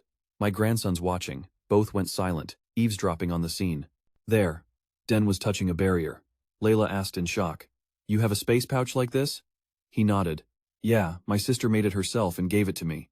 The girl was super jealous. Oh my god, so jealous. "My brother stopped paying attention to me since they went to the academy." From inside the space pouch, Den pulled out an item. Seeing him set up a mirror, Layla wondered, "But why use a mirror?" Den explained briefly, "I bought it because I needed it." Looking at her reflection, she seemed doubtful. "What, for real?" He nodded. "Imagining stuff in your head is easier when you look in a mirror than just using your imagination." Layla, still skeptical, asked, "Really?" Den replied, "Yeah, stand in front of the mirror and look at your whole body." She moved her feet and followed. "All right, let me try." Then, Layla repeated the same moves as before. Den watched intently, then thought, "She's seriously focused." The girl suddenly made strange sounds. Boot whispered, "Layla seems to have a thing for the boss's son." Aiken asked quietly, "Really?" Boot, knowing girls well, nodded. Of course, she rarely shows her feelings like that. Aiken didn't get it, asking, "Did something happen? She's usually such a bright kid." His expression darkened slightly, staying silent.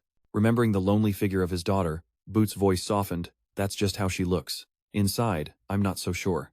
After you guys left for the academy, her mother was bedridden, so she couldn't be there for her like before." Layla stayed by her mother's bedside, which made it hard for her to open up to others.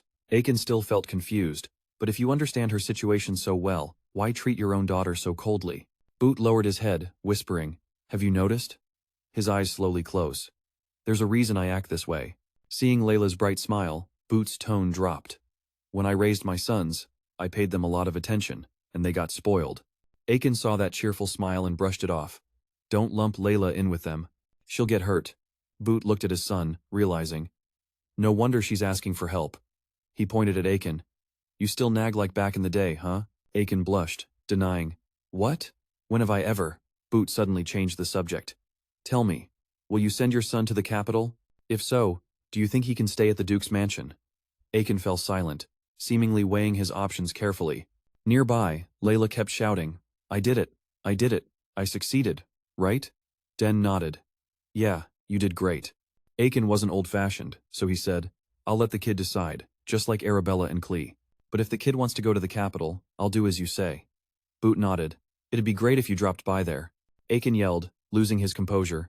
Dude, you want to argue with me all day or what? Boot clicked his tongue. You're sharper than before. Nearby squirrels scurried back and forth, suddenly freezing like they sensed something scary. It turned out Lily was standing close, staring at the group here. She crossed her arms, frowning. I wonder where those two went. Why do they always act so embarrassing? Then she glanced into the distance, exhaling. She saw Den stepping back, dodging Layla, lunging forward. She thought, honestly, a parent's love has a strange influence on them. I'll just pretend I didn't see anything. Layla seriously told Den, thanks Den. You really are a genius. I've heard that a lot, but compared to you, I'm not that talented. Den quickly encouraged, this is just the start, you'll definitely get stronger. While talking, Den glanced around, looking for someone. The other two had quietly left. Layla curiously asked, are you going to the academy too? She added, that's where all the Empire's geniuses gather. Den hesitated. I'm not sure yet. Do I really have to go? I can train myself to get stronger. Hearing this, Layla stomped her foot, scolding, you dummy. School isn't everything. It's where nobles form their circles. She insisted, you have to go if you want to build connections early. Den just smiled quietly. For a 7-year-old, she really understood how the world works. Then he whispered to Layla, I know, but I'm just not interested in the academy right now. Den said, there are piles of unread books in the library, and I still have a lot to learn from my parents. She jumped in, asking, that's true, but don't you want to play with other kids? I heard your older sisters all go to the academy. Den sighed at Layla's stubbornness. She was persistent. He had to give in. I'll think about it if I want to go. She reminded him again, make sure to tell me if you decide to go. Den replied, yeah, okay. Layla kept reminding, when you come to the capital, you and Ohari have to visit my house and watch me practice. Den quickly agreed, definitely. I'll send you a letter if I come to the capital. Suddenly, she remembered something and asked, right, when will you tell me your request tonight? He just smiled and said, I'll tell you when I get to the capital. Layla's face fell. Dude. The next day, Layla came to say goodbye to Den. We're leaving now. He and his parents stood still to see them off. Den unconsciously clenched the stone in his hand, staring at it in confusion, then looked up and asked, but, what is this, master? He quickly replied that it was a birthday gift for him, hoping he would like it. Den examined it for a moment and thought to himself, it looks really expensive, but quickly explained that the symbol of our region's blacksmith clan represents revenge, the sword, and the blacksmith. The history of our blacksmith clan began with our ancestor, a master blacksmith. He recounted that thanks to him, our family owns the best forge in the Empire? No. It's the best forge on the entire continent. All weapons made by our blacksmith clan have led the Empire. Everything was crafted at that forge. After hearing this, Den smiled softly. Yeah, I know. He recalled his past life, where there were all kinds of ores and all sorts of weapons and mysterious artifacts forged across the continent, but also suggested to Den that if he went to the forge and showed them that symbol, they would make him a weapon of his choice. This symbol is used to identify someone with honor and skill. Akan saw this and panicked, shouting, oh man, that's a priceless gift. Isn't it something even the royal family desires? But said nothing, just gently patted Den's head and kindly advised, be a good boy and help your father. Den obediently replied, thank you for the gift, Duke. After the farewell, Layla waved goodbye to him. Lily sat down and asked Han Den, do you feel sad having to part with the girl? He replied sadly, yes, very sad. She's my first friend. Mrs. Lean On comforted him. When you get to the capital, you'll see her again. Then Lily joked, just become more handsome and shock her a little. Actually, Den silently wished for Layla. Yeah, I can't stay here forever. I'll see you when I visit the capital. Take care, Layla. The carriage quietly rolled away, but sat inside, lost in thought, feeling strange, closing his eyes to reminisce. Every time he looked up, he remembered that young man. In Butt's mind appeared the image of a tragic yet heroic warrior on the battlefield, the warrior named Arick, with the talent of a level 3 warrior at such a young age. If he were still alive, but thought regretfully, he might have become a level 6 knight of the Empire by now. The carriage sped along, but looked up at the sky and thought, Den, I want to see you grow up soon. Time flies fast. In a flash, several days passed. Den carefully observed the egg, murmuring, feeding mana to it every morning and night. It was still too early for the egg to hatch. He stared at it eagerly. A familiar mysterious egg, Den began to speculate. Even though he wasn't a summoner, if he fed mana to the egg and marked it as its owner before it hatched, they might permanently control the summoned creature, which usually can only be used temporarily. The quality of his mana clearly needed to be suitable, and there might be many complex conditions not yet met. He reached out and continued to channel mana into the egg, having heard that some eggs never hatch because their conditions are never fulfilled. Hopefully, that's not the case. Den closed his eyes and focused his power. Even though he altered the flow and strength of his mana, there was still no reaction. He hugged the egg close. It quickly absorbed all of Den's mana, then emitted a dazzling light. Then he placed it back in the box and comforted himself. Hoping for success on the first try was too greedy. Just then, Herman called from outside. "Young master, are you done yet?" Den quickly responded. "Ah, Herman, you're here."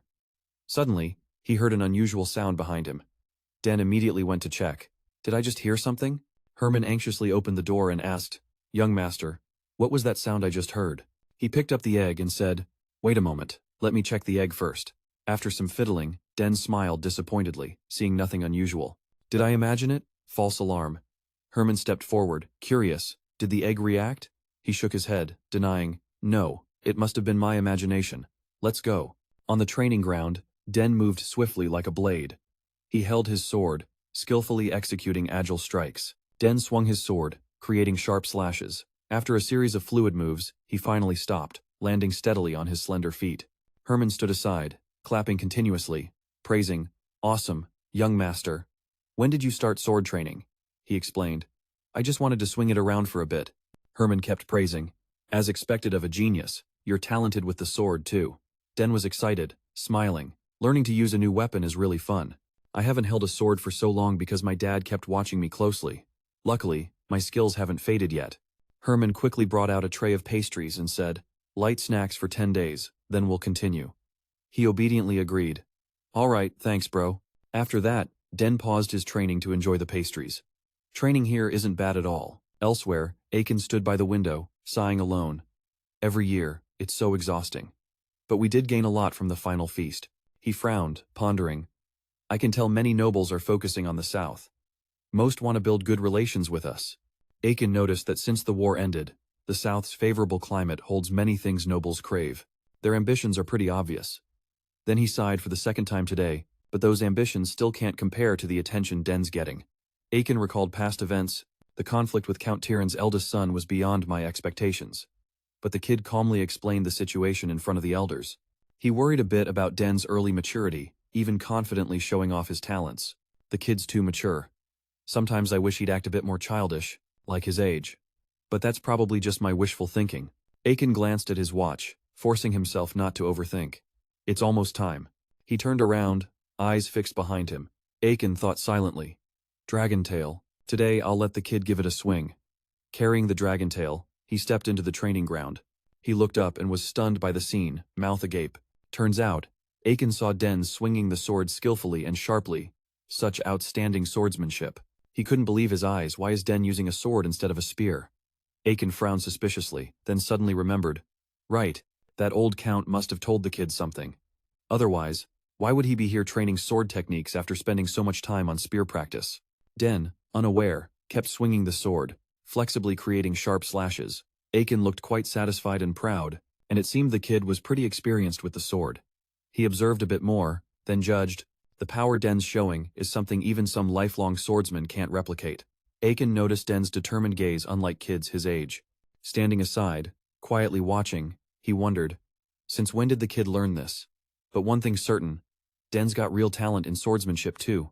After Den finished training, Aiken approached and said, Den, I've been watching you for a while. When did you start learning sword techniques?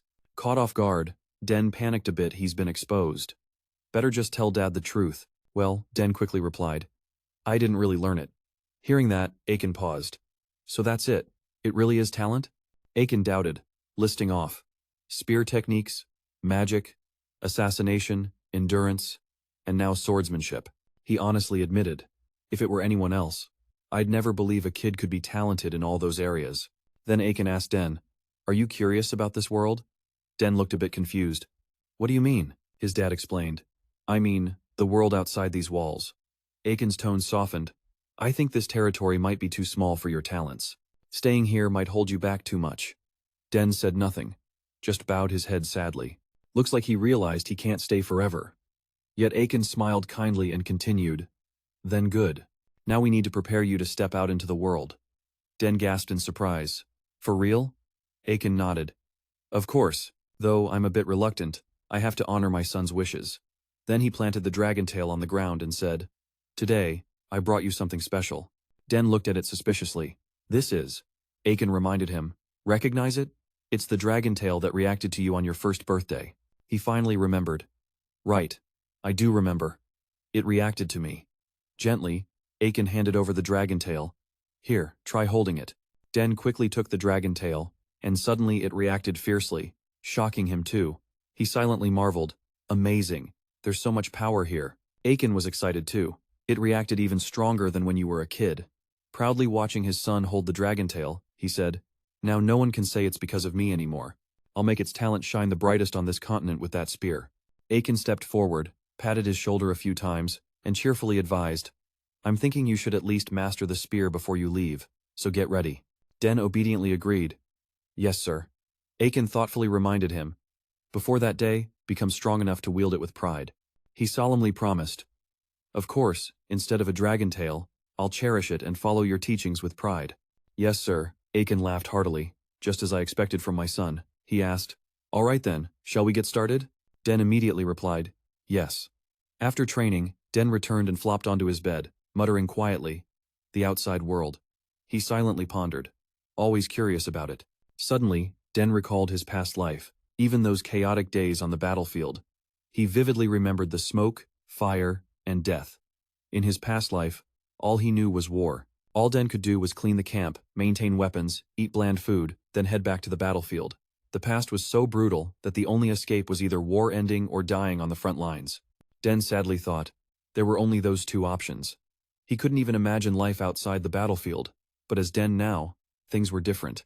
He was quite puzzled about one thing, how his talent would be used, how the world would accept him, or what he could do in this world. Then he tried to lift his spirits. I have the chance to go anywhere and do anything. He understood the value of life and the deep desire for peace in this life. For a moment, he just wanted to stay and enjoy the warmth here. But thanks to his father's question, his mindset shifted. Den smiled slightly, seemingly resolved. All right, time to step outside. Suddenly, a familiar voice rang out. So you've made your decision, son? Den startled upright, Mom. He panicked. When did you come in? Lily smiled kindly. Don't worry. So you were so deep in thought you didn't even hear me knock? Den awkwardly scratched his head. Ah, yeah. She gently bent down, saying, I heard from your father that you've been lost in thought a lot. So, are you curious about the world beyond our territory? He lowered his gaze slightly, replying, Yes, sir. Father said it'd be a waste of my talent to stay here. After some thought, he admitted he was curious about the outside world too. Sorry, Mom. Lily looked at her sensible son with a hint of sadness. She hugged Den. Sweetheart, no need to apologize.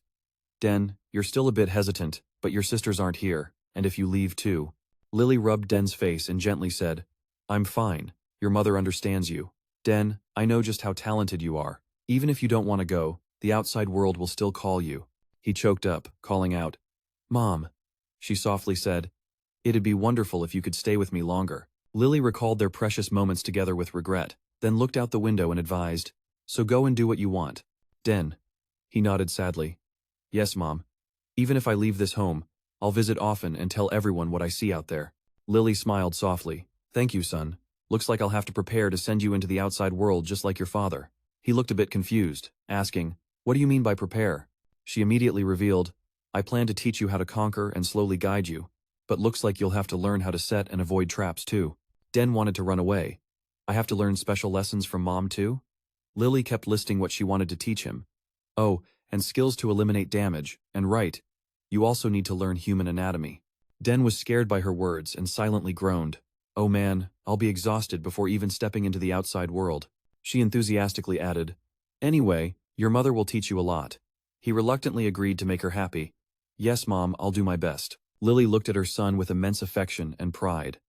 Den was truly grateful for the special lessons from his parents taught with love. Suddenly he remembered. Right, if I want to go out there. Den looked out at the vast, brightly lit city and told himself, I need to prepare well. In the southern region of the Antian Empire, the three great states are the development hub, with skyscrapers packed tightly together, a warm climate, and abundant natural resources. This place has become a hotspot for the Antian Empire, keeping them safe throughout the war. The streets are bustling with people. Akern was talking with his servant, saying that thanks to Count Sogras's rule, this land has always been peaceful. Akern smiled with satisfaction, nodding at them. When the war ended, the remaining consort rebels were also captured. People were out and about, all ages mingling. Finally, the era of peace, feeling like it would last forever, had returned. From above, the people below looked small. On the streets, whispers and chatter could be heard everywhere. Have you heard the rumor? They say young Master Den stopped by some shops. Someone asked in surprise. Really? The other replied, yeah, he came to buy something that day. I heard the shop owner's daughter fainted after the kiss. The brown-haired girl walking down the street was excited.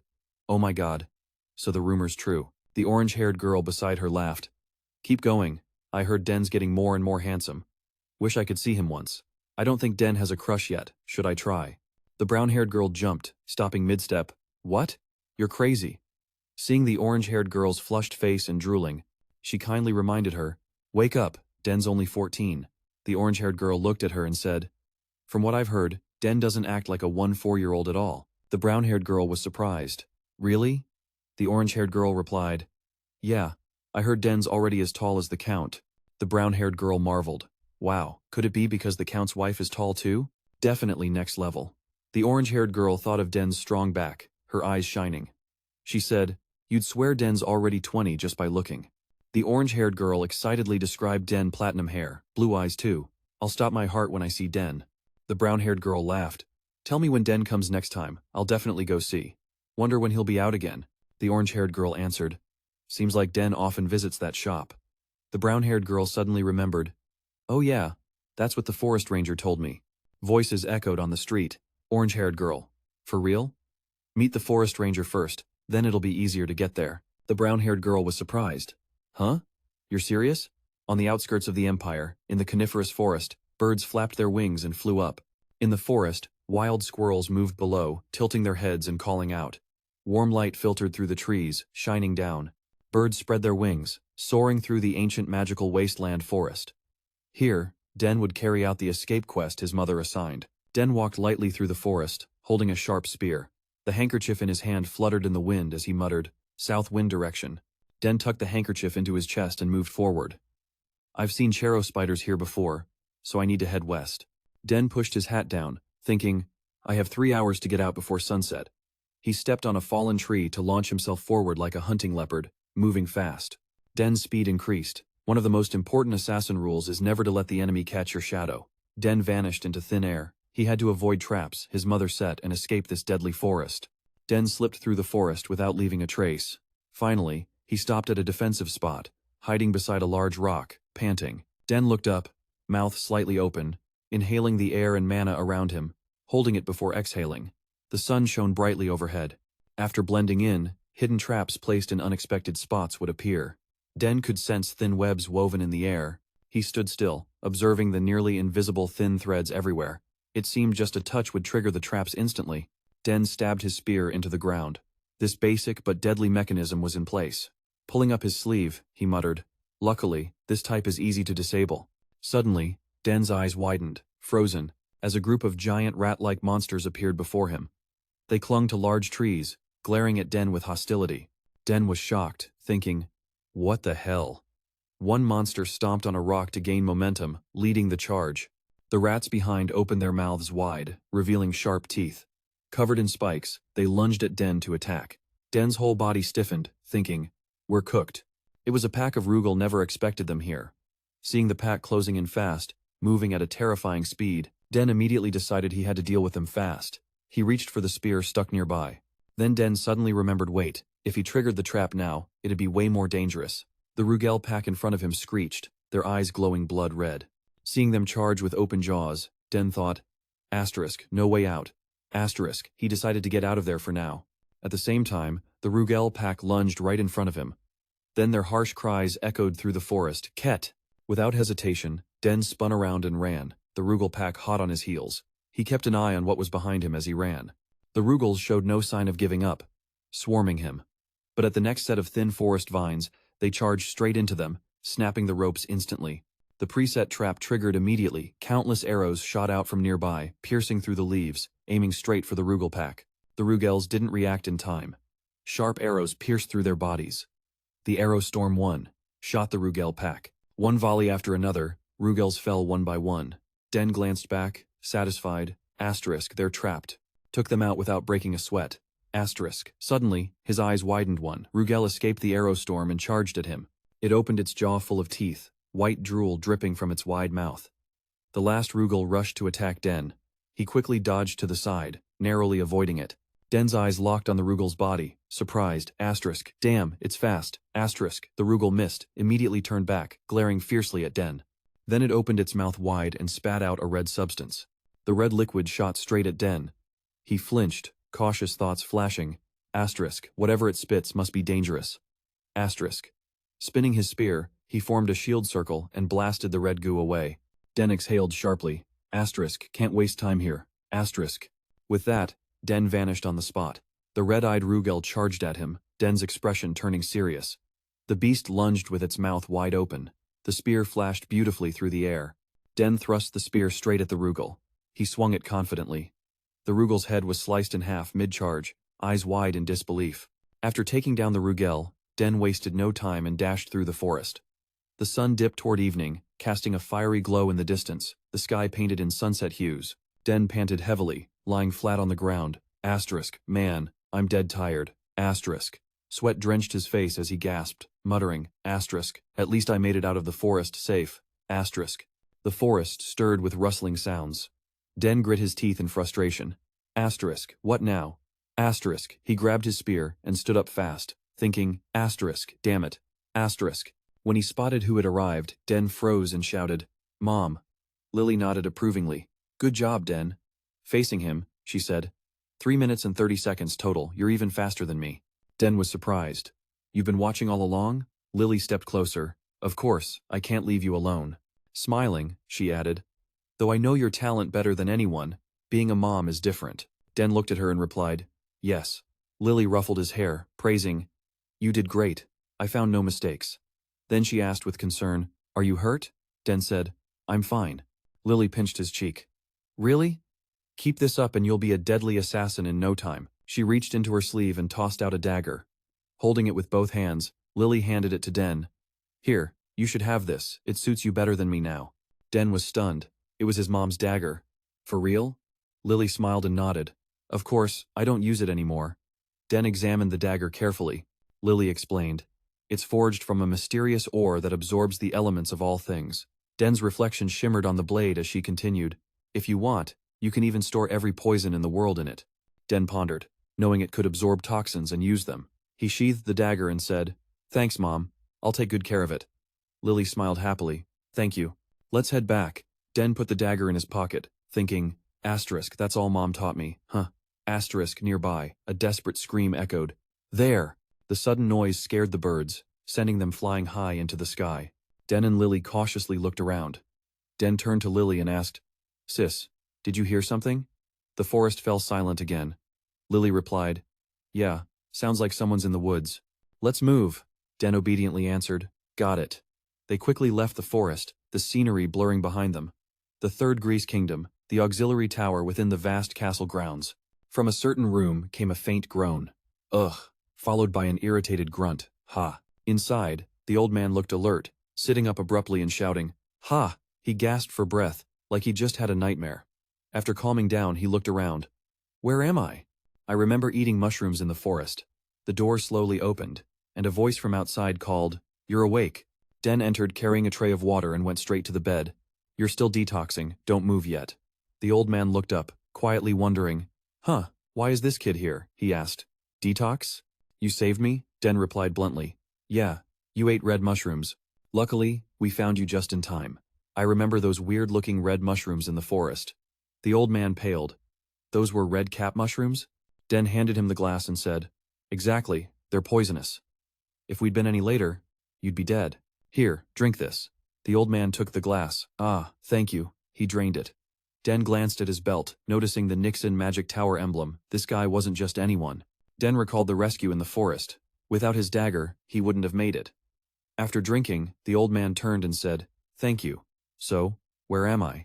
Den answered, "The auxiliary tower of the Third Greece Kingdom." The old man looked surprised, asking, "Third Greece Kingdom?" He rubbed his forehead, feeling a headache.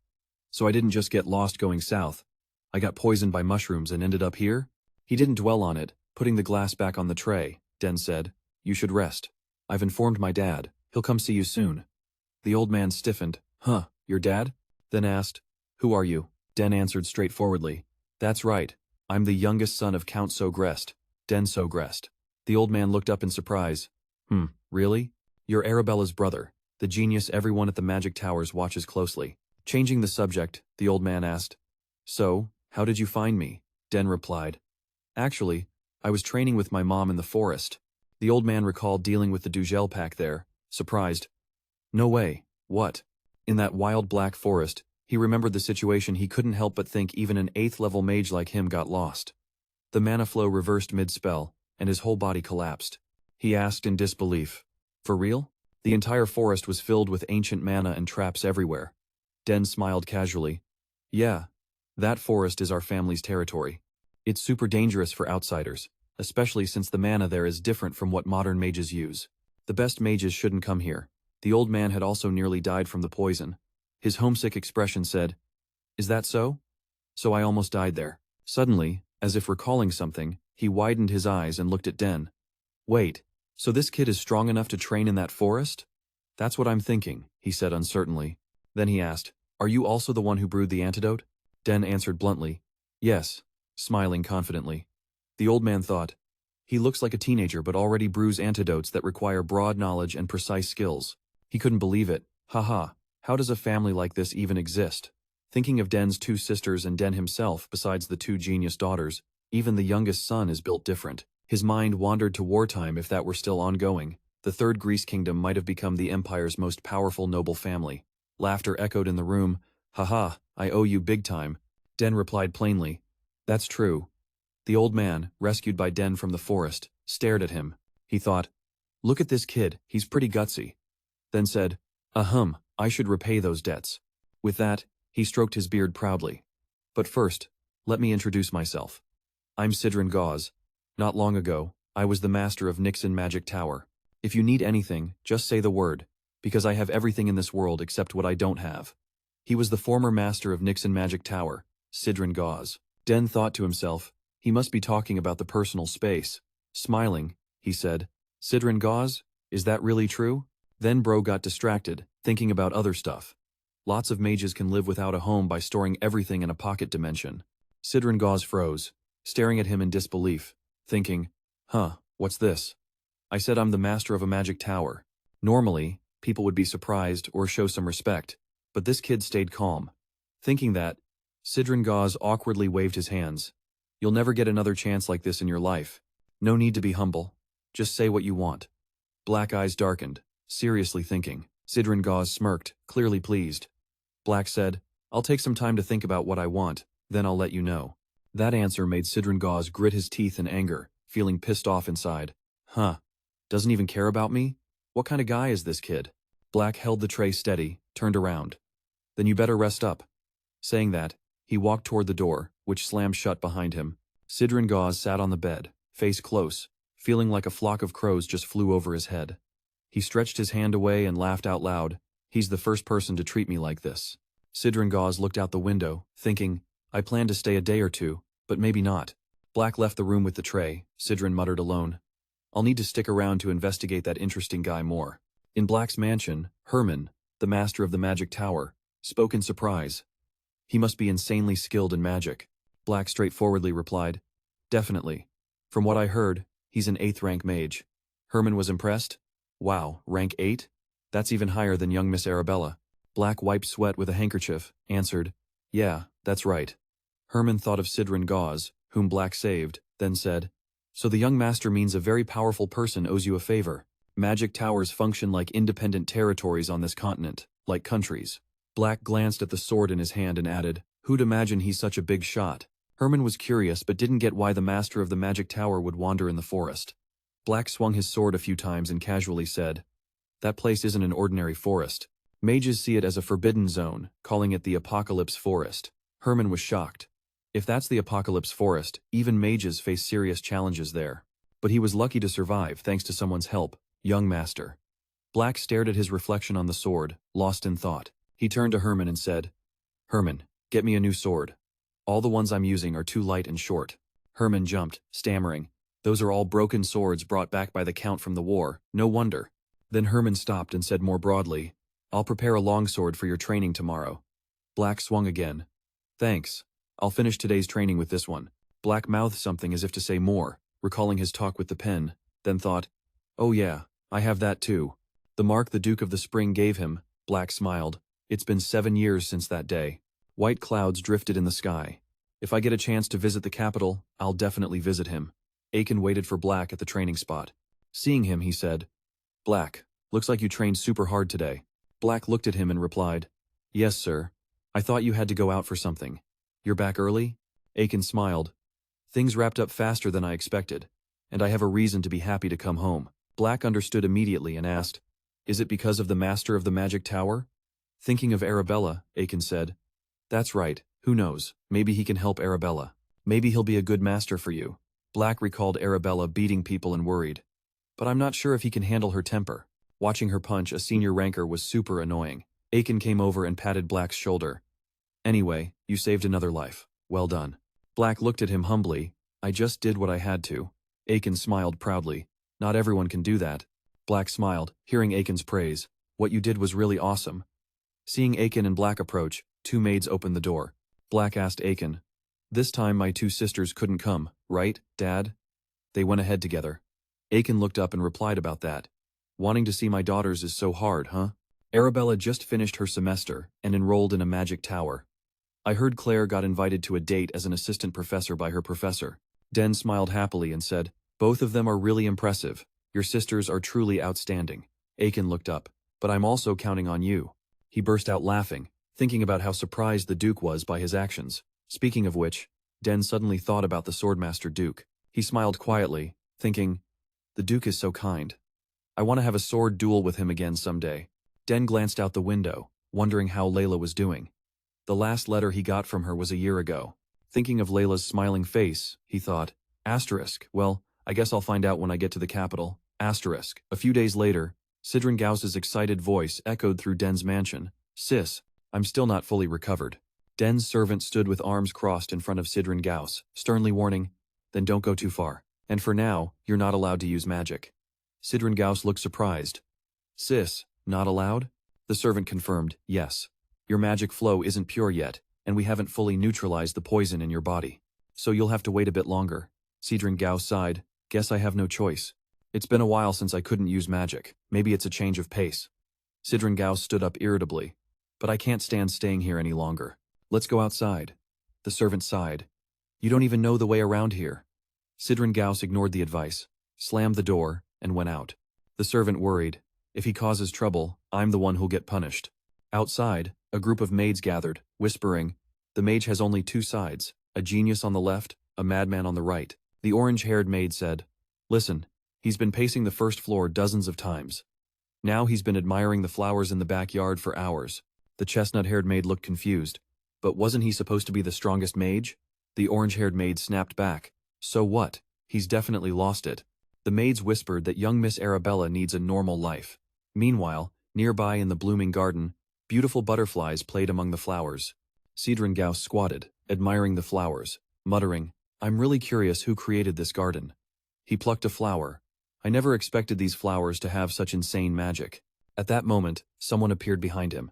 The newcomer said, "I came to check on you, but didn't see you, so you're here." Sidren Gauss turned and saw Den, laughing. "Haha, you thought I ran off, huh?" Sidren Gauss stood up, adjusted his clothes. "Someone told me to stay until I fully recover." Den smiled and nodded. "Yeah, that's what I want too." The sunlight above added warmth. Sidren Gauss said, This place is perfect for rest and recovery." After appreciating the beauty of Manhwa City, he added, "Now I get why nobles love it during vacation season." Den replied, "Right, this place is amazing. I'm kinda bummed to leave so soon." Sidren Gauss was surprised. Sis, you're leaving soon? Where to? Den grinned. Honestly, not far. I'm heading to the capital. Sidren Gauss stroked his beard. Oh, the capital? So you're probably going to that academy, right? Sidren Gauss suddenly thought of Den's two sisters and asked. Ah, and your sisters are at the academy too, right? Den answered. Yes. Sidren Gauss continued. They'll have an easy life there. He thought. Asterisk. Your sisters are insanely talented. So I wonder how good you are. Asterisk. Sidren Gauss stared at Den, deep in thought. Should I test him out? He was startled, noticing the swirling blue energy inside Den's body. His eyes widened in disbelief, thinking, whoa, what's this dense mana? Den's mana was insanely condensed. Standing before Sidren Gauss, Den smiled confidently. The old man muttered, if geniuses his age are like streams, then this kid is a raging waterfall. Curious. Den looked at Sidren Gauss, who seemed puzzled.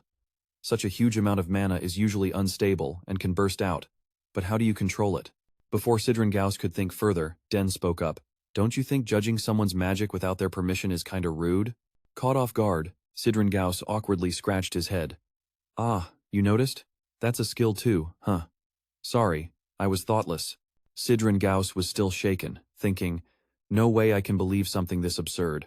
Could someone really have mana this densely concentrated like this kid? Den looked confused. Huh, what's got him so shocked? Sidren Gauss looked up, wondering, why can't I see any magic layers? With that density, there should be layers visible. Suddenly struck by a thought, Sidren Gauss grew terrified. He sensed two powerful energy sources beating where Den's heart was. Could this kid have two types of mana? Excited, Sidren Gauss couldn't hold back and asked, how do you create that kind of mana? Den looked puzzled. Is there a problem? Sidren Gauss nervously wiped sweat and stammered, of course there is. You've got insane mana like that, yet you still want to wield a spear? He hurriedly added. And you have magic that only needs a core without magic layers. Are you trying to give up the greatest talent ever? Den frowned. Wait. Why not just use both? Sidren Gauss scowled, gritted his teeth, then clutched his head in frustration, yelling, ah! Too annoyed, Sidren Gauss wondered where to even start explaining. Thinking of magic swordsmen, he asked, do you know why magic swordsmen have such short lifespans? Without waiting for Den's answer, he continued. They're strong because they have both mana cores and magic layers. But these interfere with each other, and when they clash, problems arise. That's just natural law. Mana compressed in the core flows into the magic layers. So if the layers can't handle the clash, they explode. Den was stunned, thinking it over, then said, I've researched a lot.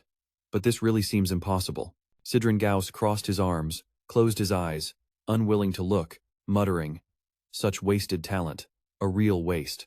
Outside in the garden, butterflies fluttered. Den thought for a moment, then asked, is it impossible to use magic without magic layers? Sidren Gauss replied, not impossible, but without the refinement of magic layers, how can you use magic that requires pure mana? He added, also, others have thought like you before, but most I know failed. Den pressed his lips, slapped his chest seriously, then I'll give it a shot. Sidren Gauss was surprised, stammering, what? Den spread his hands. I've never tried, but it seems doable. Sidren Gauss clenched his teeth angrily, thinking, what nonsense is this crazy kid spouting? Den straightforwardly said, if I rearrange my magic code, as he spoke, he tried it out, releasing energy from his body. He clenched his fists, and energy surged into the air. Suddenly, a blazing red flame burst to life in Den's palm. The flame crackled, created by magic burning in the air. Through the flames, Sidren Gauss saw Den smirking. He said, oh, it worked, but it's just a basic level 1 spell. Sidren Gauss turned pale and shouted in shock. What? How is that possible? He thought. This kid has no magic layers, so how is he using magic? Seeing Den's confident face, Sidren Gauss stammered in disbelief. You're supposed to only use raw magic through refining magic layers? Yet you still managed it. Den waved his hand, using mana to create a magic cage. Through the pentagon-shaped barrier, he could see his family mansion. He said, my sister Arabella said I have a high affinity for magic. Maybe that's why. Sidren Gauss looked at the magic cage surrounding Den, excited. Ha, even so. Suddenly silent, Sidren Gauss turned pale, eyes wide in disbelief. So this is what ordinary people mean when they talk about talents that can't be copied. The so-called innate talent. Den raised his hand, adjusting the magic cage with mana, thinking. He was a bit surprised. It really works, so magic can be used without magic layers. Now I get it. Sidren Gauss trembled, leaning on his knee. Innate mana affinity. His mouth dropped open in awe, unable to hold back the thought. And it's pure mana, denser than anyone else alive. Looking at Den standing before him, Sidren Gauss couldn't help but doubt. Does this guy really exist? Sidren Gauss staggered over to Den. Bro, wanna be my disciple? The courtyard of Den's mansion echoed with Sidren Gauss's excited voice. Hold on a sec. Sidren Gauss chased right after Den and said, Listen, let's talk for a bit. It'd be a shame to pass up on a talent like you. Seeing Den wasn't interested, Sidren Gauss quickly stepped past him and blocked his way. You know how to use level 2 magic, right? Den found Sidren Gauss a bit annoying, so he replied, I don't know that magic, so I can't. Sidren Gauss laughed happily. Oh ho, awesome. If you become my disciple, I'll show you level 8 magic. Den showed zero interest and turned sharply away. No thanks, I'm not taking that. Sidren Gauss got furious, almost turning pale and rolling his eyes, growling. Just then, footsteps echoed nearby. Awaken clasped his hands behind his back and walked over to them. Ha ha, didn't expect you to be this close with my son. Den was surprised. Dad? Awaken smiled and asked his son, What are you two talking about? Den answered, He keeps insisting I become his disciple, but I already said no. Awaken pondered. Disciple, huh? Hearing their conversation, Sidren Gauss hurried over to Awaken and smiled. Count Sogress, your son has the talent of a great mage. Awaken asked back cheerfully. Haha, really? Sidren Gauss patted Den's shoulder. He might even be greater than you imagine. He even managed to use chain-level magic without any magic tears. Awaken was shocked. No magic tears? For real? Den was caught off guard but honestly replied, Yes, Dad. Awaken laughed heartily. Haha, nice. Looks like you don't have any basic magic knowledge at all. Sidren Gauss's respect for Den grew. The kid's talent was impressive. Awaken said happily, No wonder the former Tower Master immediately recognized my son's talent. Sidren Gauss smiled. It's not just talent, your son's a genius. He could even become a rare magic swordsman. Thinking of Den raising his sword, dressed as a knight, Den exclaimed excitedly, Good sword, better than usual. Awaken's expression darkened strangely, displeased. Magic swordsman? Den wiped sweat pouring down like a waterfall, thinking, Asterisk, you shouldn't say that in front of Dad. Asterisk, Sidren Gauss, unaware, laughed heartily. Exactly, a magic swordsman, finally interested, right? If you become my disciple, I'll take full responsibility. I'll make you the strongest magic swordsman in the Empire. Then Sidren Gauss noticed Awaken's strange expression. The old man nervously broke into a cold sweat. What's wrong? Why do I feel something's off? Before Sidren Gauss could think more, Awaken shouted loudly. He's not allowed to be a magic swordsman. Sidren Gauss was on the back foot, but still asked stubbornly, But why not? A swordsman with magic, don't you think the kid's perfect for it? Awaken's eyes widened as he emphasized, My son Den won't be a magic swordsman, he'll be a magic lancer. Sidren Gauss froze, unbelieving, thinking, Asterisk, what the heck? Asterisk, is that the issue? Den was sweating buckets, closing his eyes pretending to be dead. Awaken's veins bulged as he glared darkly at Sidren Gauss. Sidren Gauss couldn't help but think, Haha, why does everyone in this family act the same? The gloomy sunlight shone on the side tower. For a mage, becoming a disciple means a lot. Den read the info and thought deeply. He stared at the book. Mages usually groom successors through a process called inheritance. This tradition dates back ages and continues even now, into modern times with formal magic education. Den closed the book. Right, the Tower Master isn't just looking for a disciple but a successor. With Sidren Gauss constantly chasing him, Den thought, having a level 8 Grand Mage hanging around means my talent must be insanely OP. Den adjusted his clothes, muttering, After all these compliments, I feel something stirring inside me. He opened his eyes wide, enlightened. Ah, I got it. He remembered Arabella gave him a sphere before leaving, saying, Use this Phalai orb when you want to meet Sister Thizot of Magic. Den grabbed the orb, holding it happily, muttering, All right, let's ask Arabella. Elsewhere, Den's voice called out, Sis, Arabella's in the library. Den's voice echoed in her ears. Sister Arabella, it's Den. Arabella straightened up, looked up, pen paused mid-note. Arabella cheerfully replied, Den, my little bro. Her voice echoed in the library, full of surprise. So, Den, you can cast first-level magic? She was startled, unable to believe it since he didn't even have a magic circle yet. Den answered, True, I don't have one, but I can still cast. Arabella was stunned. She knew he was a genius, but didn't expect him to be this OP. Den explained, The magic circle only serves to purify and circulate mana. Maybe my mana is already too pure? Arabella left the library, replying, That actually makes sense. She thought about the sparkling blue gem and said, "Ah, I have a way to test it. Den, I'll send you a magic stone through the transfer device in your room. Just pour a bit of mana into it, okay?" Den replied, "Got it." Sitting before the orb, he happily said, "Big sis is so good to me." Mana always fascinated him, and the crystal orb in front of Den glowed brightly. The advice from a level 6 mage was super effective. Just then, Arabella interrupted Den's thoughts. "Speaking of which, if you can already cast magic," Arabella warned, "you'll get a lot of attention as an apprentice." Den froze, worried. "I don't want that." Arabella moved to a quieter spot, smiling. "That's unavoidable. Talent always draws the spotlight. Remember to tell me if anyone bullies you at school. I'll deal with anyone who dares mess with my little bro." Den suddenly remembered something. "Ah, you didn't say, and I almost forgot. I heard you broke the nose of that guy who kept hitting on you. He's the second son of Duke Dio, right?" Thinking about that annoying guy made Arabella mad. She clenched her teeth and shouted, "Don't mention that jerk again." A few people passing by Arabella's spot turned to look at her after hearing that. She blushed and fell silent. After they left, Arabella spoke again. "By the way, even without a magic circle, can your mana become purer over time?" Den honestly replied, I don't know." Hearing this, Arabella said, "I'll look into it later."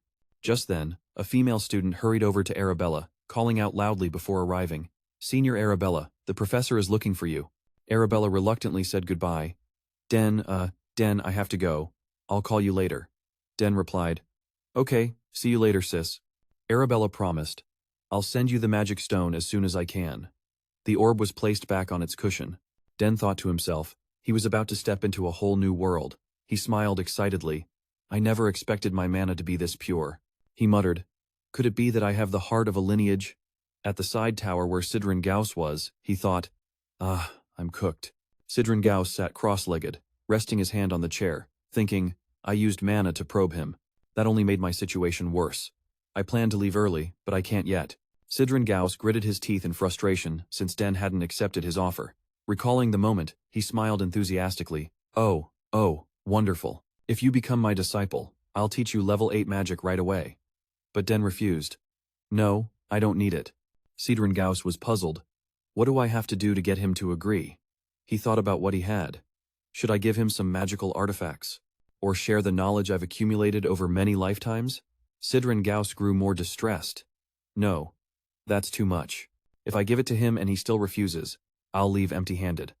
Just then, there was a knock on Sidren Gauss's door, followed by Den's familiar voice.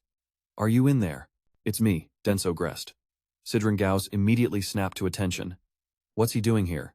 Or has he accepted my offer? Thinking that, Sidren Gauss said, "Come in." Right after he spoke, the door opened. Den walked over to where Sidren Gauss was sitting. "Great, you're here. I have something to discuss with you," Sidren Gauss asked curiously. What do you want?" Seeing Den smile at him, Sidren Gauss couldn't help but think, "Wait, he." Sidren Gauss stood up, rubbed his head, and laughed. "Ha ha, I knew it. You want to become the disciple of a legendary level 8 mage like me, right?" Den immediately denied, "No." 2 teacups remained on the table. Sidren Gauss looked a bit disappointed and asked, "Then what are you here for? Didn't you say you weren't interested in magic?" Den sat across from Sidren, smiling. "It's not that I'm not interested in magic." Sidren Gauss couldn't help but wonder, "Then why don't you want to be my disciple? Do you already have a master?" Den replied bluntly, "No, I don't have a master." Sidren Gauss got angry, thinking, "Is this guy messing with me?" He gritted his teeth. "If not, then why did you come here?" Den looked at him seriously, thinking, "Asterisk, I have no idea how to progress once I reach the 2nd floor. Asterisk. Asterisk, it's hard to get treatment or lessons since Sis is so far away. Asterisk." Den recalled how he saved Sidren Gauss in the forest that day. He thought to himself, "In the end, the best way is to learn from him. He still owes me a life." Den spoke up, "I don't want to be just an ordinary mage." Sidren Gauss was confused. "What do you mean? So you want to be a regular mage?" Den denied. "No, I want to be a mage, merchant, assassin, and resurrection specialist." Sidren Gauss was annoyed, rubbing his head. "Does such a profession even exist?" Den picked up his teacup and smiled. "Oh, and also a swordsman." Sidren Gauss couldn't help but laugh. "That's ridiculous." Den took a straightforward sip of tea. Sidren Gauss frowned. Tough to say." He couldn't hold back and asked, "You still refuse me, even knowing this is your only shot?" Den answered honestly, "Exactly." Sidren Gauss leaned on his hand, thinking, Damn, this guy's stubborn. Suddenly, like he had an idea, Sidren Gauss's eyes widened. Ah, maybe this will work. Sidren Gauss slammed his hands on the table, stood up, and shouted. Want a recommendation letter? Den, mid-sip, froze, surprised, recommendation letter? Sidren Gauss smiled. Yeah, I heard you want to get into that academy, right? If I write you a recommendation, you'll get straight in. Den put down his teacup, focused. That offer is seriously tempting. He said, All right, Sidren Gauss. Pumped. Perfect. Now let's talk details. Den asked, Can I set some conditions? Sidren Gauss was thrilled. Heh, he's hooked. I'll make sure this guy can't wiggle out. Sidren Gauss laughed loudly, delighted. Go ahead, of course, say it. Den asked. Can you teach me how level 2 magic works? Sidren Gauss didn't hesitate. Deal, absolutely. I know all kinds of magic in this world. Den couldn't help but ask. Oh, really? Then I'll be relying on you. Sidren Gauss didn't expect it to be this easy. Haha, no big deal. He looked at Den sitting in front of him. Asterisk. Thinking this kid's still young. Asterisk. A recommendation letter and 2 level 2 magic techniques are nothing to me. Asterisk. Sidren Gauss eagerly suggested. Let's start right away. Although I'm not feeling great, it's fine. Den replied. All right, let's get started. He stood up. Sidren Gauss smugly thought, he's totally caught in my trap now. Right then, Den said bluntly. By the way, I'll consider this as repayment for saving you in the forest. Sidren Gauss froze. Damn. Den smiled. You said it yourself. You owe me your life, so I can ask for anything. I've already told you what I want. Sidren Gauss jumped, clenching his fists in anger. What? What about becoming my disciple? Den shook his head. No way. Sidren Gauss's face was full of disappointment. Was I just played? Can't believe I got tricked by a 4-year-old. Sidren Gauss suddenly pointed at Den, shouting excitedly. Wait. You asked for 2 things, but I only owe you 1 favor. Den remained calm. No, I don't think so. Sidren Gauss was confused. What? Den recalled how he helped Sidren Gauss out of the forest. He explained. First, I saved you from the forest. Then I used that rare herb to detoxify you. Second, I also removed the poison from your body. Den continued bluntly. Plus, I carried you all the way back here, but I'm not counting that. Sidren Gauss was stunned, tears streaming down, thinking bitterly. Why is this kid so loyal? My salary's a bit low. At the training ground, Den and Sidren Gauss stood face to face. Sidren Gauss crossed his arms, looking up, thinking, whatever. Sidren Gauss smiled, already calculating. If I keep pushing him, maybe he'll change his mind someday. It'd be a waste to let a natural-born genius slip away. After thinking it through, Sidren Gauss turned his back to Den and said, The fact that you stopped gathering mana cores before even forming a magic circle is nothing. What matters is you can cast spells without a magic circle. The level 2 magic transportation method I'm about to explain is pretty complex. Sidren Gauss turned, glanced at Den, knowing many gave up right at this step. I'm reminding you, so next, listen carefully. Den smiled, nodded. Got it. Sidren Gauss thought to himself, looking at those sparkling eyes. He raised his hand to his mouth, cleared his throat a few times. But I won't let you reach your goal that easily. I'll teach you what respect means. Den looked at him, full of question marks, clueless about his thoughts.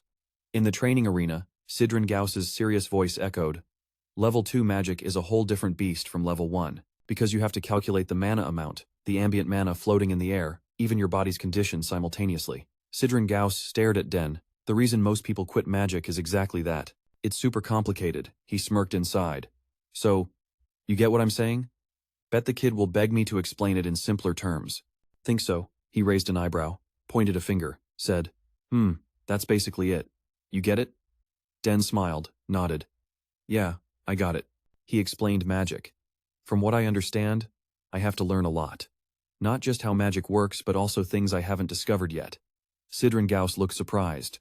What, you really get it all? He stammered. Then tell me about the magic laws. Den happily took notes and said, The first law is coexistence. He imagined this colorful world, then continued. Mana can coexist with the physical world and other mana sources. He thought of butterflies fluttering, winged creatures, then explained coexistence further. Mages use their own mana and the surrounding mana to cast spells. Den shared what he knew. The second law is conservation.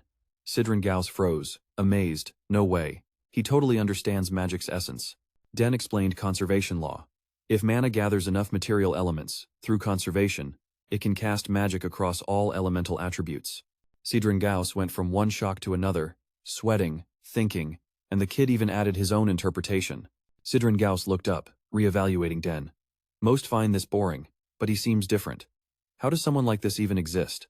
Sidren Gauss stopped overthinking and said, every rank up makes magic exponentially more complex. Instead of explaining, I'll demonstrate. Saying that, Sidren Gauss spread his arms, mana released around them. Then, a magic shield blade formed before him. He explained, for example, this is level 1 magic, cast using simple laws.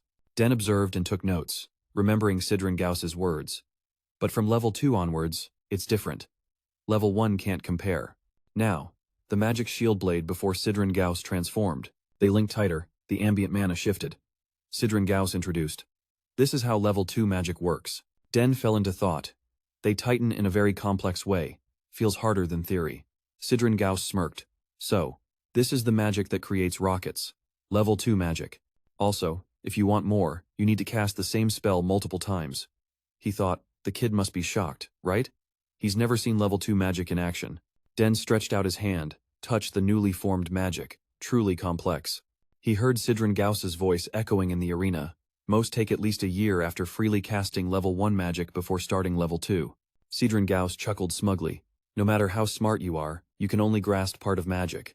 The key is the laws. Without understanding them, nothing else matters. He thought, I'll watch you for about a week, then slowly teach you techniques. You jot notes in your pocket. Should I give it a shot? Sidren Gauss looked up. Huh, you? He laughed. Well, it'll be tough, but go ahead and try. Den took stance. All right. Sidren Gauss's eyes widened in surprise. Den closed his eyes, focused on sensing mana and magic, then opened them. Mana released, swirling around his outstretched arms. A magic spear shield identical to Sidren Gauss's formed. Den said, this is level 1 magic, right? Sidren Gauss was surprised. Right. He looked at the spear shield, pondering, whoa. He can create lines with certain length and width. Impressive. So this is simple level 1. The magic before Den shifted, becoming more complex, unlike what he just showed me. Sidren Gauss jumped in surprise, disbelief written all over his face. Wait, for real? He perfectly copied the workings of a level 2 spell. He understood it right after seeing me cast it once. Sidren Gauss couldn't help but ask, how did you pull that off? Den answered bluntly, when I observed, I memorized the rules and patterns. He chuckled and added, once you visualize the spell in your mind, it's not that hard. Sidren Gauss stared at the level 2 spell Den had just created, thinking, asterisk, this is beyond imagination. Asterisk, even a magic prodigy like me took a while to master level 2. This kid can manifest it without even reaching the spell tier.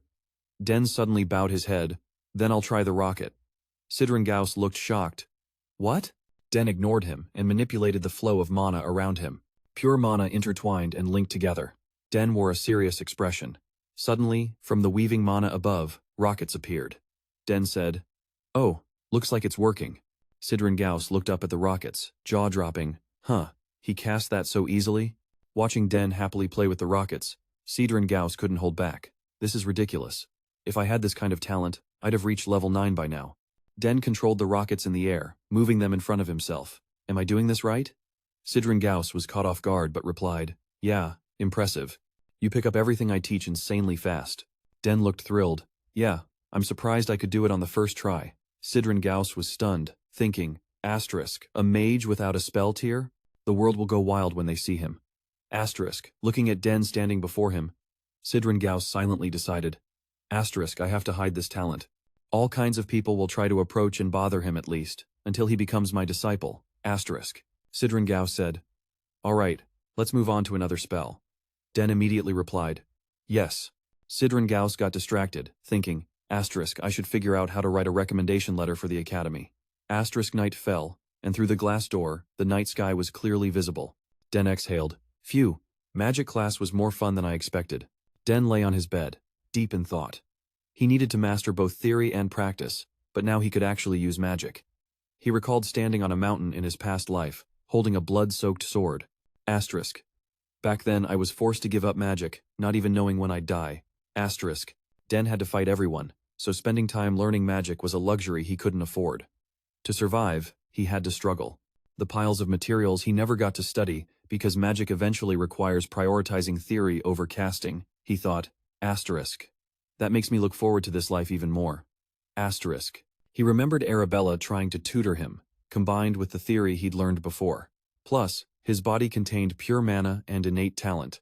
Den was thrilled he could cast a level 2 spell by afternoon, showing remarkable progress with just simple guidance. There was also the first time he experimented with magic. Finally, he thought of Sidren Gauss and the lessons from the former master of the magic tower.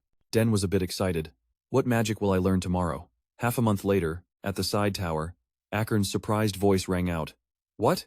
You want to make a magic reagent? Sidren Gauss stood opposite Akern, replying, Yes, since we don't have enough materials, I'll need to go out into the territory. Akern seemed thoughtful. Already making reagents? Sidren Gauss said, Don't worry about the kid. He's already learned how level 4 magic works. Akern was shocked. Doesn't it usually take a month to finish one level? Information on magic reagents isn't easy to come by. Akern asked suspiciously, Where did you learn that? Den stood beside Sidren Gauss, smiling brightly. I learned it from magic books in the library. They really sparked my interest. Sidren Gauss patted Den's shoulder, laughing heartily, as expected from a genius.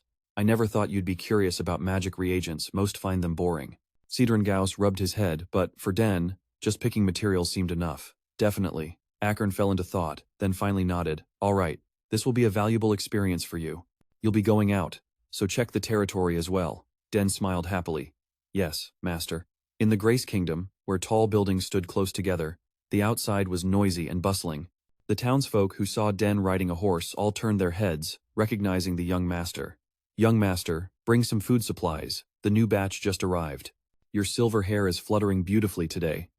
Den smiled and asked everyone, I hope you're all doing well?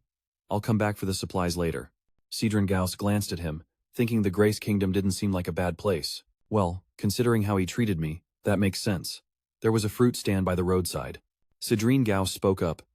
Down here in the south, there's a lot of great food, warm weather, and friendly people. She glanced around, noticing the enthusiastic locals, a rare sight compared to the capital. Den smiled and replied, Yeah, it's really warm here. Sidren Gauss didn't want to dwell on it anymore. He turned and asked, How much longer until we reach the Maku shop? Den leaned back, chuckling softly. Not sure, I've never been there before. Sidren Gauss was surprised. Huh? Den looked back at Herman riding behind them, saying, Herman, can you guide us from here? Herman grinned. Yes, young master. The three of them spurred their horses forward. Herman took the lead, announcing, This way, not far now. Den replied, Lucky us. Inside the Maku shop, voices buzzed. Oh wow, is that really the young master? A gentle female voice echoed. His silver hair and emerald eyes are just as rumored. Den ignored the chatter and said, Thanks for welcoming us. Den asked the shopkeeper how business had been lately. She crossed her arms and smiled. Same as always, not many locals come to buy Maku. I mostly sell to foreigners and those interested in magic. She glanced at Sidren Gauss and added, Never thought I'd meet the former magic tower master, Lord Sidren, here. Den thought quietly. She recognized him with just a glance. Makes sense, few become magic tower masters in the Empire. The shopkeeper bowed. Feel free to look around. If you need anything, just call me. Den replied. Will do. Sidren Gauss's voice rang out inside. Hung, since it's your first time here, take your time. I'll talk with the owner for a bit. Den kept it brief. All right. The shop was filled with all kinds of Maku, rare even for ordinary folks. Den thought, wow, this place is packed with cool stuff. He reached out, feeling something strange, a rather angry vibe. Excited, Den examined everything more closely, touching the Maku items. Touching Maku lets you sense their magical reactions. Den closed his eyes to feel it, probably because his magic sensitivity was high. Opening his eyes, he pondered, then looked around. What's that sound? A strong reaction was coming from over there. Den looked up. What is it? Suddenly the shopkeeper called out, Young master, those are just decorations. Den felt a bit disappointed. Oh, really? Sidren Gauss suggested. Why don't you check out the moonlight fibers for potion making, Hung? They're pretty top tier. The shopkeeper eagerly pulled out the moonlight fibers for Sidren Gauss to see a perfect choice. At least 50 potions use these fibers, all grown by me, so the quality's fire. Den was deep in thought. Hung, this is weird. Even after turning away, he still sensed magic from what the shopkeeper called decorations. Surprised, he turned back, looked at the stone, and confirmed. It has to be this. The stone was resonating loudly. Den was drawn to it, uncontrollably running toward it. Herman halted, worried. Young master, what's going on? Den answered, Herman, I'm feeling something from this stone. Herman was confused. Huh? It's just a decoration. Den stared at the stone. I'm not sure, but this stone is strange. He picked it up, realizing, the more magic I channel into it, the stronger the reaction. He looked at the stone, thinking, could it be that it only reacts to my magic? Meanwhile, the shopkeeper held the moonlight fibers, smirking, your eye for quality is sharp. Using it as a sample is perfect. Sidren Gauss thought a moment. Hung. Then get me a bunch of these moonlight fibers and some quail berries. Suddenly, Den spoke up. Excuse me, what exactly is this? The shopkeeper was surprised, turning around to see the stone in Den's hand. She couldn't help but ask, where did you get that stone? Sidren Gauss was curious. What is that stone? The shopkeeper replied. Oh, those are just decorations. Den was stunned. Decorations? No way. What kind of decoration reacts to magic? The shopkeeper sighed. You two keep thinking about that stone, and it's driving me nuts. Sidren Gauss looked at her, asking, why? Were you scammed? The shopkeeper answered, a few years ago, some street vendors paid me with a big package. She recalled, when I opened it, it was that stone. Those guys left right after. I panicked, didn't know what it was, so I had it appraised. In the end, it was just a stone, nothing more. I didn't know where else to put it, so I just left it there. It's confusing, this stone is definitely not ordinary. The saleswoman pointed in a direction and politely said, young master, if you want something better, check over here. I have some special magical artifacts. Over there are some really refined ones. I'll show you. Reluctantly, she picked something up and introduced. This is a scroll of calling cards. Even though there were lots of cool things here, he stared at the stone in his hand with a hint of sadness. He only wanted this one. The saleswoman pointed to the scroll and eagerly added, if you put it inside, it will automatically save the info you want. You just have to call out the person's name, and their card will appear. Den cut her off. I'll take the scroll and this stone. The saleswoman froze, surprised. Huh? Why do you want that useless stone? Den's face darkened. I'm definitely going to need it. Sidren Gauss, standing nearby, couldn't help but ask, what are you planning to do with it? Den smiled with narrowed eyes, said nothing. After leaving the shop, Sidren Gauss spoke up. Never thought you'd be into decorations or art. Or is there something special about that stone? Den laughed. Haha, you noticed? Sidren Gauss admitted. Of course. Otherwise, why would you want to buy a useless stone? Den turned to him. Exactly. This stone isn't just decoration. It reacts to my magic. Sidren Gauss pondered. Oh? Really? He looked at Den. I'm not sure what that stone is, but you've got me curious. There are too many people here. Let's head back and examine it more closely. Den urged the reins, spurring the horse forward, then said, all right. Evening was falling at the side tower. Den asked, do you know what it is? Sidren Gauss replied, you're underestimating my priceless experimental tools. Sidren Gauss spoke confidently. With these, we'll find out what it is. Even though a mage appraised it as nothing special, Sidren Gauss pointed to his equipment. No matter what he said, it can't compare to this. He crossed his arms proudly. I spent all my money on this advanced device. It can analyze anything you place on it. Den grinned. Perfect. Let's test it right away. Sidren Gauss placed the stone Den bought on the device. All right, I'm pretty excited. He explained. Put the stone here, then channel your magic into it. Sidren Gauss touched the stone. Magic swirled around the stone and his wrist. The stone glowed brighter, the light dazzling Den's eyes. From the stone, beams of light spread out, magic flowing through the air. Sidren Gauss kept his hand on the stone, watching the beams in awe, thinking something special was happening. He stroked his beard, smirking, it's finally revealing itself. Suddenly, strange characters appeared from the light beams radiating from the stone. The characters multiplied, clinging to the beams. Den was shocked to see magical codes. Sidren Gauss held the stone, looking up at the characters. Yes, but not ordinary magic. Looking at the magical codes around Den, Sidren Gauss couldn't help but think, asterisk, this is incredible. Asterisk, this magic contains laws and casting structures I've never seen before. It might be as complex as level 6 or 7 spells. Den asked Sidren Gauss. So, the magic hidden in the stone is what's producing those spells? Sidren Gauss confirmed. Exactly. Your magic is the key to unlocking that spell. I say this because it only reacts to your magic. Den looked at the stone, curious. What is it? What magic is inside this stone? Why does it only react to my magic? Sidren Gauss spoke up. The sealed magic inside is unfamiliar to me. But since I'm the former master of the magic tower, I'll give it a try. Den smiled. If it works, maybe I'll understand why my magic is different from everyone else's. Sidren Gauss agreed. Probably. Outside the side tower, the sunlight was shining. Sidren Gauss's voice echoed, let's hope it succeeds. At the academy where Arabella studied, inside her personal lab, shelves were filled with various books. On the desk, a typewriter was midway through typing some notes. Arabella crossed her arms, standing before scattered notes on the wall. It really is different, definitely not ordinary magic. She touched a note. There's a special trait in the magic she shared with me that even I don't have. Arabella fell into thought. But what field of magic does this belong to? The results didn't show anything. She considered fields: experimental magic, portal magic, magical engineering. If it's not any of these, then what is it?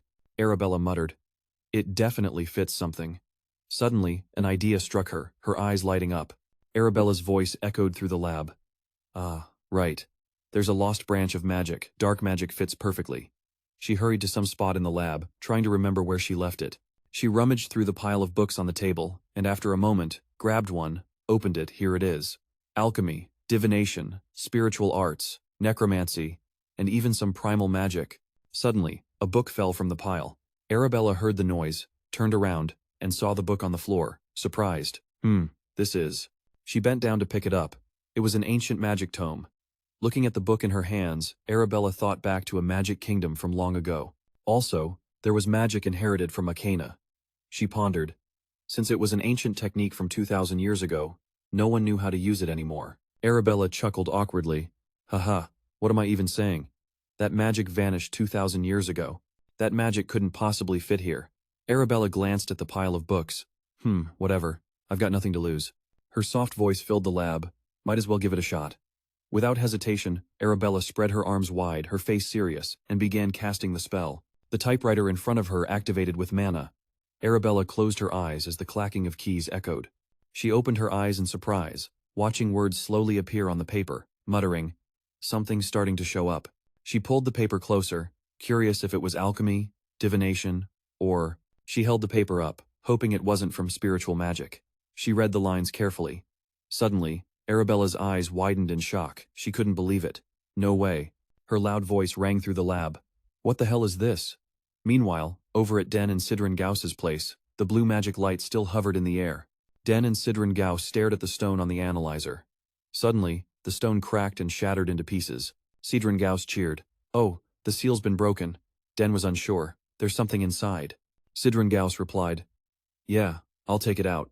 He reached toward the cracked stone and pulled out a bracelet. Den looked at the silver bracelet in Sidren Gauss's hand. Sidren Gauss looked embarrassed. It looks like some cheap bracelet anyone could buy at the market. I thought there'd be something special in the material, but there's nothing. Den stared at the bracelet Sidren Gauss held out. This is it. Since it only reacts to your magic, you should try wearing it. Den was a bit surprised. Ah, okay. Den took the bracelet, lifted his hand, and put it on. He stared at it, wanting to see if anything was different. The bracelet immediately glowed with blue light. Sidren Gauss said, "Oh, it's definitely reacting." Den looked at the bracelet. Huh, I see some strange symbols. Sidren Gauss was surprised. What's that? Let me see. Den asked curiously. Do you know what they mean? Sidren Gauss leaned in, examining the bracelet. This is. His voice trembled with excitement. That's right. He nervously added. It's an ancient language no one in the world can read. Den was puzzled. What do you mean by ancient language? Sidren Gauss explained. These are the characters used by the ancient magic kingdom of Akena. Den looked at the bracelet, eyes full of curiosity. He thought about the prosperous Akena kingdom Arabella told him about as a kid. She said it was a time when even the smallest items were made with magic. But one day, that era ended. That prosperous kingdom is now just ruins. He thought further the only things left are some relics and stories passed down, along with this magic code. Sidren Gauss sat on the bed, laughing heartily. I knew ancient magic was special, but I didn't expect it to be connected to the ancient magic kingdom. He added, That must be why I could move so easily in the forest these past few days, Sidren Gauss admitted. Seems so, since the magic from that forest originates from Akena. He thought silently, I've always wanted this kid to be my disciple. Den interrupted his thoughts. But I don't see anything else in this bracelet. Sidren Gauss closed his eyes, not looking at him. You can figure it out slowly. But don't tell anyone about this, Den replied seriously. Yes, I'll follow your orders. Suddenly, a strong tremor shook the outside, accompanied by loud noises. Sidren Gauss and Den were startled, surprised. Den couldn't help but ask anxiously, What's that noise? A series of loud sounds echoed fiercely, repeating non-stop.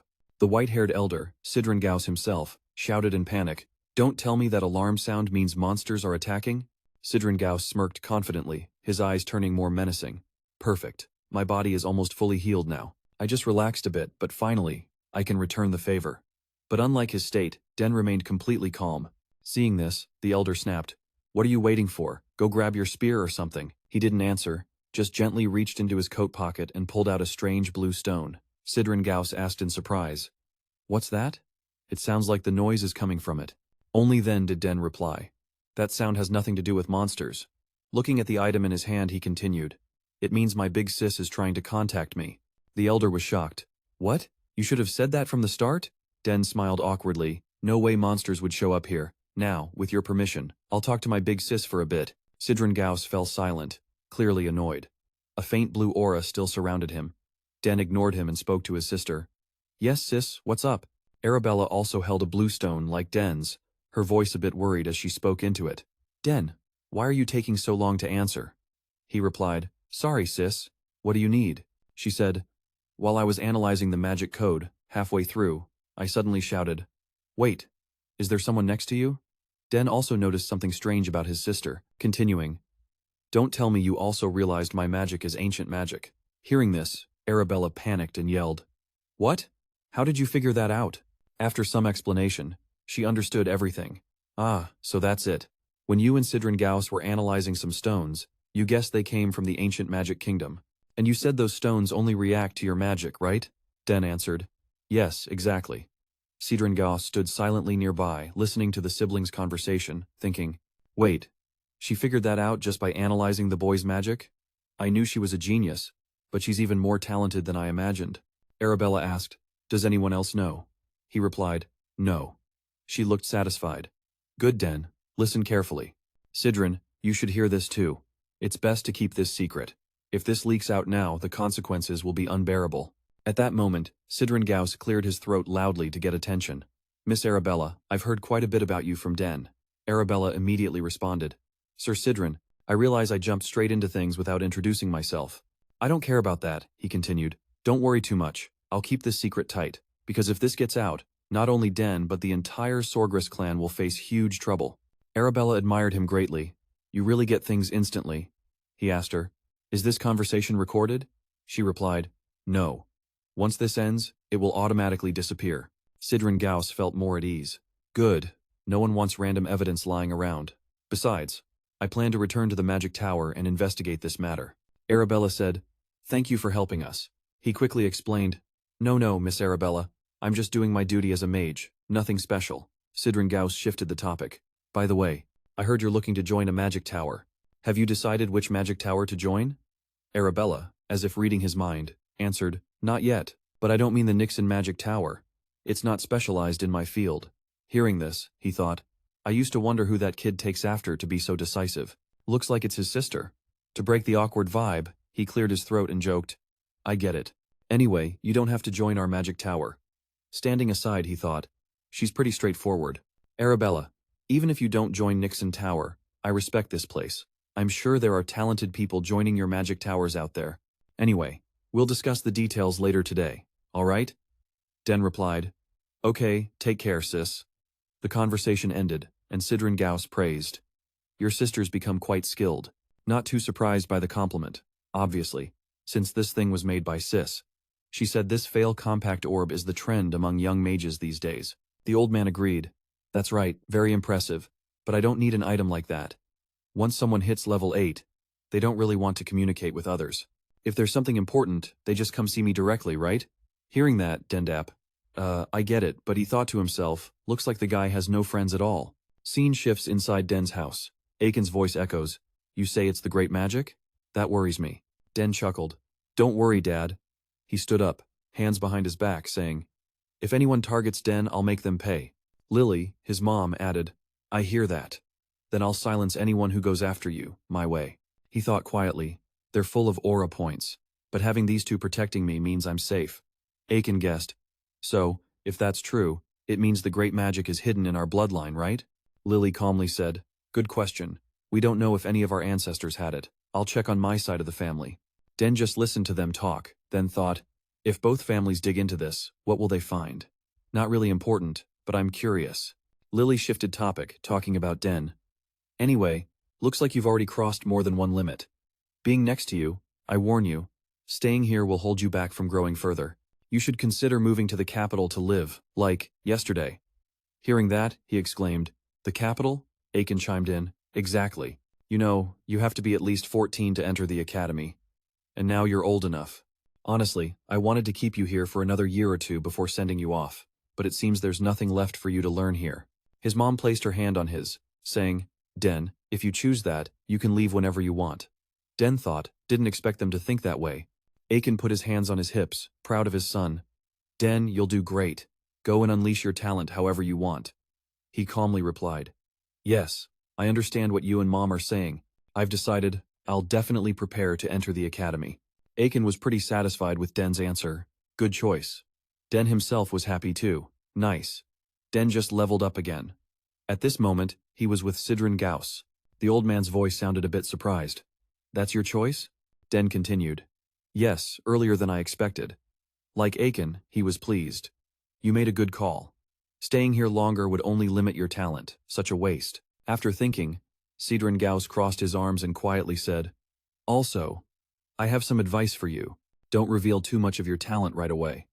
He added, Although the Academy welcomes talent, not everyone thinks that way. Den recalled what his sister said before. True. Arabella told me that already. She faced people insulting her.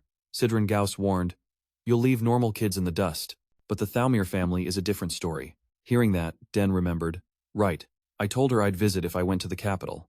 If I don't, she'll be really disappointed. By the way, I should think about what weapon to make with the seal the Duke of Thalmir gave me. As for Sidren Gauss, he was planning to get Den to learn as fast as possible. If you join the academy in 3 months, you should leave here in 2 months. He agreed with that decision. Sounds reasonable. What about you? The old man replied, I plan to return to the magic tower. I think I have some business there. Thanks to you, I'm out of tea. If I find any clues about the great magic or anything related, I'll let you know. Den was thrilled. Really? If so, I'd be very grateful. Sidren Gauss returned to Den's studies. Then the remaining issue is your lessons. If time's tight, we have to speed up to hit level 3. That's tough. Level 2 is nothing compared to level 3. He didn't argue, just replied, Yes, I'll study hard. At this moment, Den rummaged through his pocket, looking for something, then said, I prepared a gift for you. Sidren Gauss was surprised, asking, A gift? Den held out a wooden box. Yeah, Sis sent this to me via teleportation magic yesterday. He continued, It's a brand new item. Sidren Gauss asked, What is that? Den explained, Oh, this is a new compact crystal orb. Not on the market yet. Arabella invented it, and since she's fond of me, she gave it to me when I asked. The old man held the compact crystal orb, inspecting it closely, praising, Pretty compact and beautiful. Well, I don't really need this, but I'll kindly accept the gift you prepared for me. He added, Please use it to contact me. He seemed to ignore Den's words, focusing intently on the gifted item. Oh, I can even encode my secret codes in here. Den silently thought. Although he claimed he didn't need it, the old man looked genuinely excited. Then Den stepped forward to show Sidren Gauss how to use the orb right here, right now. The old man laughed joyfully. This thing is simple and easy to use. Seeing his excitement, Den worried a bit. He probably won't contact me that often. Alone in his room, Den slowly pondered about the academy, focusing on the issue. I need to seriously prepare for the next 2 months. Den thought his hobby might be summoning magic to some extent. Then he prioritized everything. My goal is to officially get into the summoning magic class, earn the summoning mark, and get a chance to take the skill evaluation test. And since Arabella is an assistant professor, I'll probably see her a lot once I enroll. Lost in thought, he suddenly remembered his egg. He forgot to immerse that close friend in magic. He went over and held the egg. A blue magical aura surrounded it. He stared at it for a while, thinking, For 7 years straight, I've been soaking it in magic day and night, but it still hasn't reacted. Still, he trusted that close friend of his. However, if the magic I infused didn't go anywhere else and the friend absorbed it, then one day it's definitely going to hatch.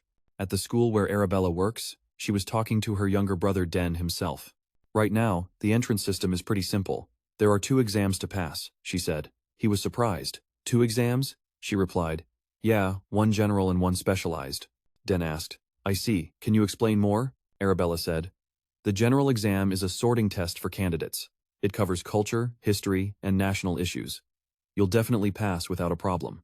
She added, Of course, the better you do, the more it benefits you since it counts toward your magic entrance score.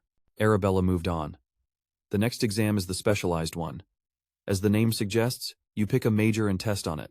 The content depends on the professor, but I'm sure you'll pass. Plus, you have a recommendation letter. Den remembered. Ah, right. I passed it easily too, didn't I? She smirked mischievously. Den answered. Yeah, it really wasn't hard. She explained further. However, once you pick a major, you have to stick with it for the specialized exam. Standing by the window with her hands on her hips, she said, unless you want to switch majors later. She added. Exactly. So you have to choose carefully at first. I'm still hoping our little brother picks magic as his major. He thought, she's not giving up yet. Though not very interested, he replied. All right, I'll think about it. He asked. So if I want to change majors after enrolling, I have to transfer? Arabella explained. Usually, yes, unless you graduate and want to start over. She added. Of course, you can also attend classes in other majors. Den listened while training hard. Arabella said.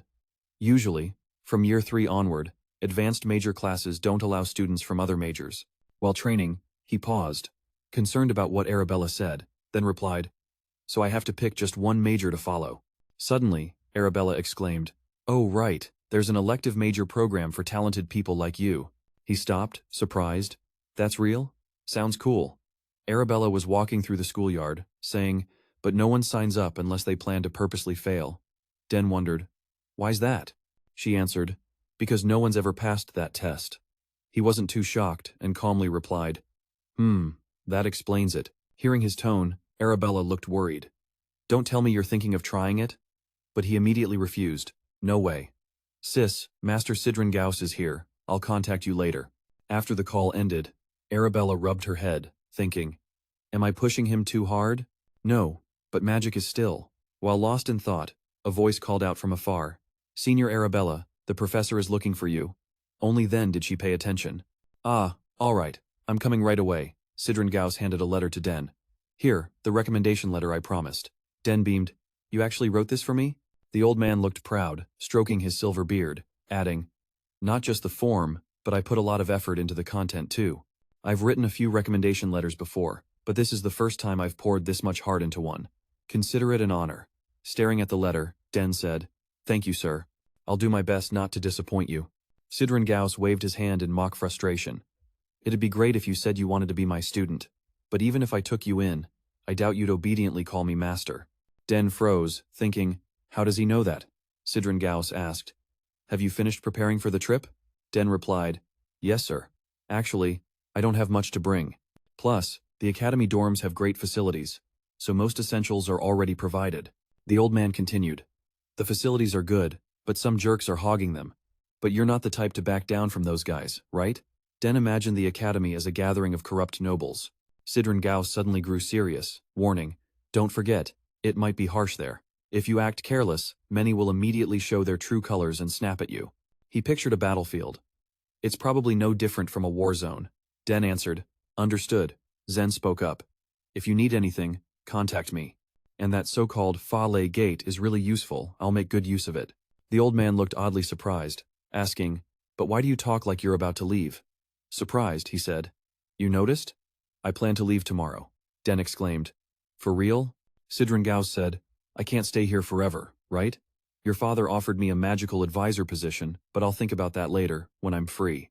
He placed a hand on Den's shoulder. You know, I still have a lot to finish when I get back. Thought I was done, but turns out there are many missions left. Hearing this, Den thought, he's talking about the Great Star's magic. Helping him is basically helping myself. No loss there. Sidren Gauss crossed his arms, looking up. Anyway, thanks, kid. Den replied. Thank you too, sir. The old man smiled. Yeah, I'm looking forward to seeing how strong you'll be when we meet again. Den said nothing, just smiled back. After that talk, it was time for Sidren Gauss to leave. He turned and walked away, waving. I'm off then. Keep it down. I don't want to cause a scene. Den answered. Yes, please take care. The old man's figure faded away. Den felt a bit empty inside, thinking, maybe because we've been close for a while, I feel kinda sad seeing him go. Lai Li's voice rang out. Sir Sidren Gauss has left safely. Den said he'd set off today, right? Akron replied. Yeah, the kid said he's all set. Lai said. He's leaving early, so I'm relieved. But he won't run into trouble on the way, right? Mister? Akron placed a hand on her shoulder, reassuring. We'll use the teleportation gate Arabella prepared, so there shouldn't be any problems. Lili finally felt at ease. I guess I worried for nothing. Mr. Akron recalled his talented kids, saying, all in all, I think we raised them well. Meanwhile, kids from other families were busy fighting over the head of the household position. Outside the door, a shadow lurked. Akron's voice continued. We'll have to make a clear decision someday, but I'm fair to everyone. The figure outside was Den, who had finished preparing to leave. He stepped in, calling out, Dad, Mom. Mr. Akron asked, Oh, Den, you're here? Ready to leave now? Mrs. Lai reminded. You brought the token I gave you in the slingshot, right? He happily replied. Of course, ma'am. His mother placed a hand on his shoulder, advising, If you really get into trouble, go to the place I told you and use the token. Den answered, Yes, I remember. Are the people there your old colleagues? She said, Yes, they're very close friends of mine. Even though it's been a while, they'll definitely help you. Suddenly, Mr. Akron's eyes grew troubled. He thought, could it be that our Den is really going there to start the path of an assassin? He said to Den, Hey Den, when you get to the capital, meet the Sugar Rabbit Duke before entering the academy. He'll help you. Den agreed. Yes, father. At that moment, Lili shed tears, saddened. Den has grown up so much, and is about to leave us like this. Master Akron patted his head and smiled, sent him off with a smile, young miss. She replied, Hurry up, we won't be going far. Den saw this and thought, I'm about to leave, but my legs suddenly feel so heavy. He gripped his bag tightly and said, Then I'll take my leave. He stepped down below. Master Akron stood upstairs, watching him, and ordered his men. Keep a close eye. Make sure Den reaches the teleport gate safely, then report back to me. The man with his head fully covered, only his eyes visible, replied, Yes, master. He left immediately after.